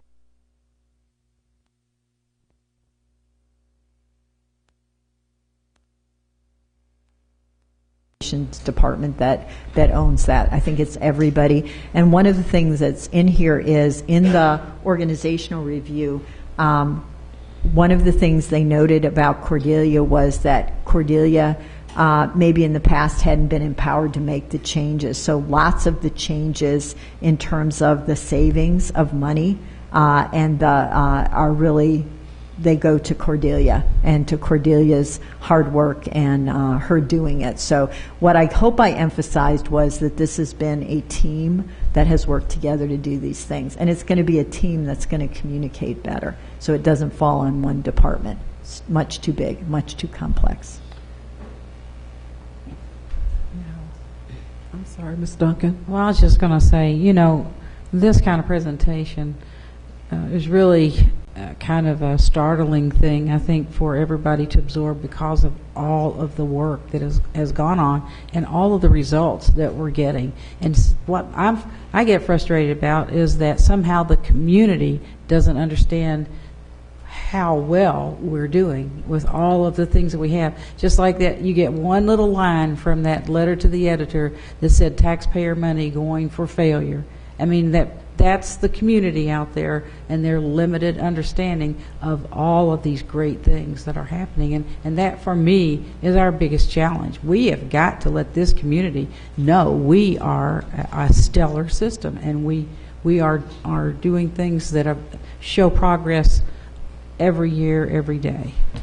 Well, I can tell you, and the board approved it, and actually the board, remember, came up with the strategic plan because it was curriculum management audit, it was research, and the board did the strategic plan through workshops that everywhere I go, and I think Ms. Porter has had that experience, you cannot take enough of them with you because everybody wants one. Because it's 36 strategies, and we know we can make it more narrow and concise, but that's due to the work of the board back there and continuing. So, other comments? Okay, is there a motion to receive the 2013-14 year in review? Ms. Haddad, second. Mr. Brady, all those in favor? Motion passes unanimously. Thank you very much, Dr. Hargens. The next item on the agenda is the 2013-14 Board of Education discussion agenda planning calendar. Mr. Okay. Motion by Ms. Haddad, second by Mr. Jones. All those in favor? Motion passes unanimously. Thank you very much. Board reports and requests. Ms. Duncan. I had asked last time, and I didn't know whether there's been any work on that or not, but I just would love to have a picture of our claims that we have kind of a trend line over the past years of where JCPS has to pay claims on these suits, because we really don't ever get any feedback on, we get notices of where we're in litigation, but we really never have any feedback about what that means to us financially. So I still want to have that. And also, one thing that I've been reminded of is focus schools. And what are we doing with focus schools so that we give them the attention and support that they need? Because these are our schools that have the gap needs, the where scores need to be improved in among the gap groups. But we never talk about our focus schools, so I would just love to have some information about where we are on that. We'll be happy to do that. And actually, Dr. Hensley sharing all of his work and his team's work in the School Improvement Academy, you would be impressed with the work that he's done to support schools that would be in that category. So we can do that. Thank you. I have two requests. Tonight we voted on the Code of Conduct, which is great that we did that. I also would like, Dr. Hargens, for you to present to the board a concept of how we can widen the scope of helping students as we talk about suspensions, discipline. We've talked about adding 59 mental health specialists and the various populations that we serve. If we could develop some type of council that would include community members to share with us as we work to improve not only the instruction but the climate for some of the students that we serve. There are some examples out there, but if you would look at that and present something to the board for us to think about, to widen the scope, not a committee, not asking for another committee, but a council that would give input to us to help us as we move forward, as we look at things that would be helpful for our students. And I say this because I watched something, I guess it was online, that told the story of two 14-year-old students who were at one time students who lived in Beecher Terrace, and they're now part of the juvenile justice system. And they have been pushed out of the school system, and at 14 years old, they are part of the juvenile justice system. And I think we need to widen the scope of how we look at things that impact our students and what we can do to provide service and support to help them be successful. And my second request, don't laugh, I hope everybody doesn't think this is crazy, but could we come up with some kind of uniform supply list? I know we just ended school, but when it's time to go back, when we go to Target and we get 27 different lists, and I guess the one thing that resounds to me is the 15 hand deodorizers. I mean, is there some way that the district can come up with a uniform elementary, middle, and high school supply list so that it makes more sense? It's kind of hard to explain, 15 hand sanitizers. And maybe if that's not possible, just tell us that it's not possible. But we get a lot of comments from members of the community that have to buy the supplies, and they want to know why, one list looks like one thing and another list looks like something else. So if we could get something, I know we're very happy that we've had the last day of school, but before we start putting those supply lists out, could the board look at something that would be more equitable for all families, if possible? Yes, and actually we've had that discussion and working on a recommendation that we'll bring to you regarding supply lists. Okay, thank you. Those are my two requests. There are no additional speakers for any non-agenda items. And, I'm sorry, Debbie? Mr. Jones? Yeah, this is reports as well as questions, right? Yes. I just want to call the community's attention to a conference that will take place this Thursday, Friday, and Saturday. It's called the Hope Conference on Renewing Urban America, sponsored by Simmons College of Kentucky, and it will include a number of national speakers on topics that are not directly education, but they're tightly related with the community and social challenges that come into our schools and that Louisville Linked and other strategies are dealing with. It will take place at St. Stephen Church, and you can look at the Simmons College of Kentucky website for information about the conference. Thank you, Mr. Jones.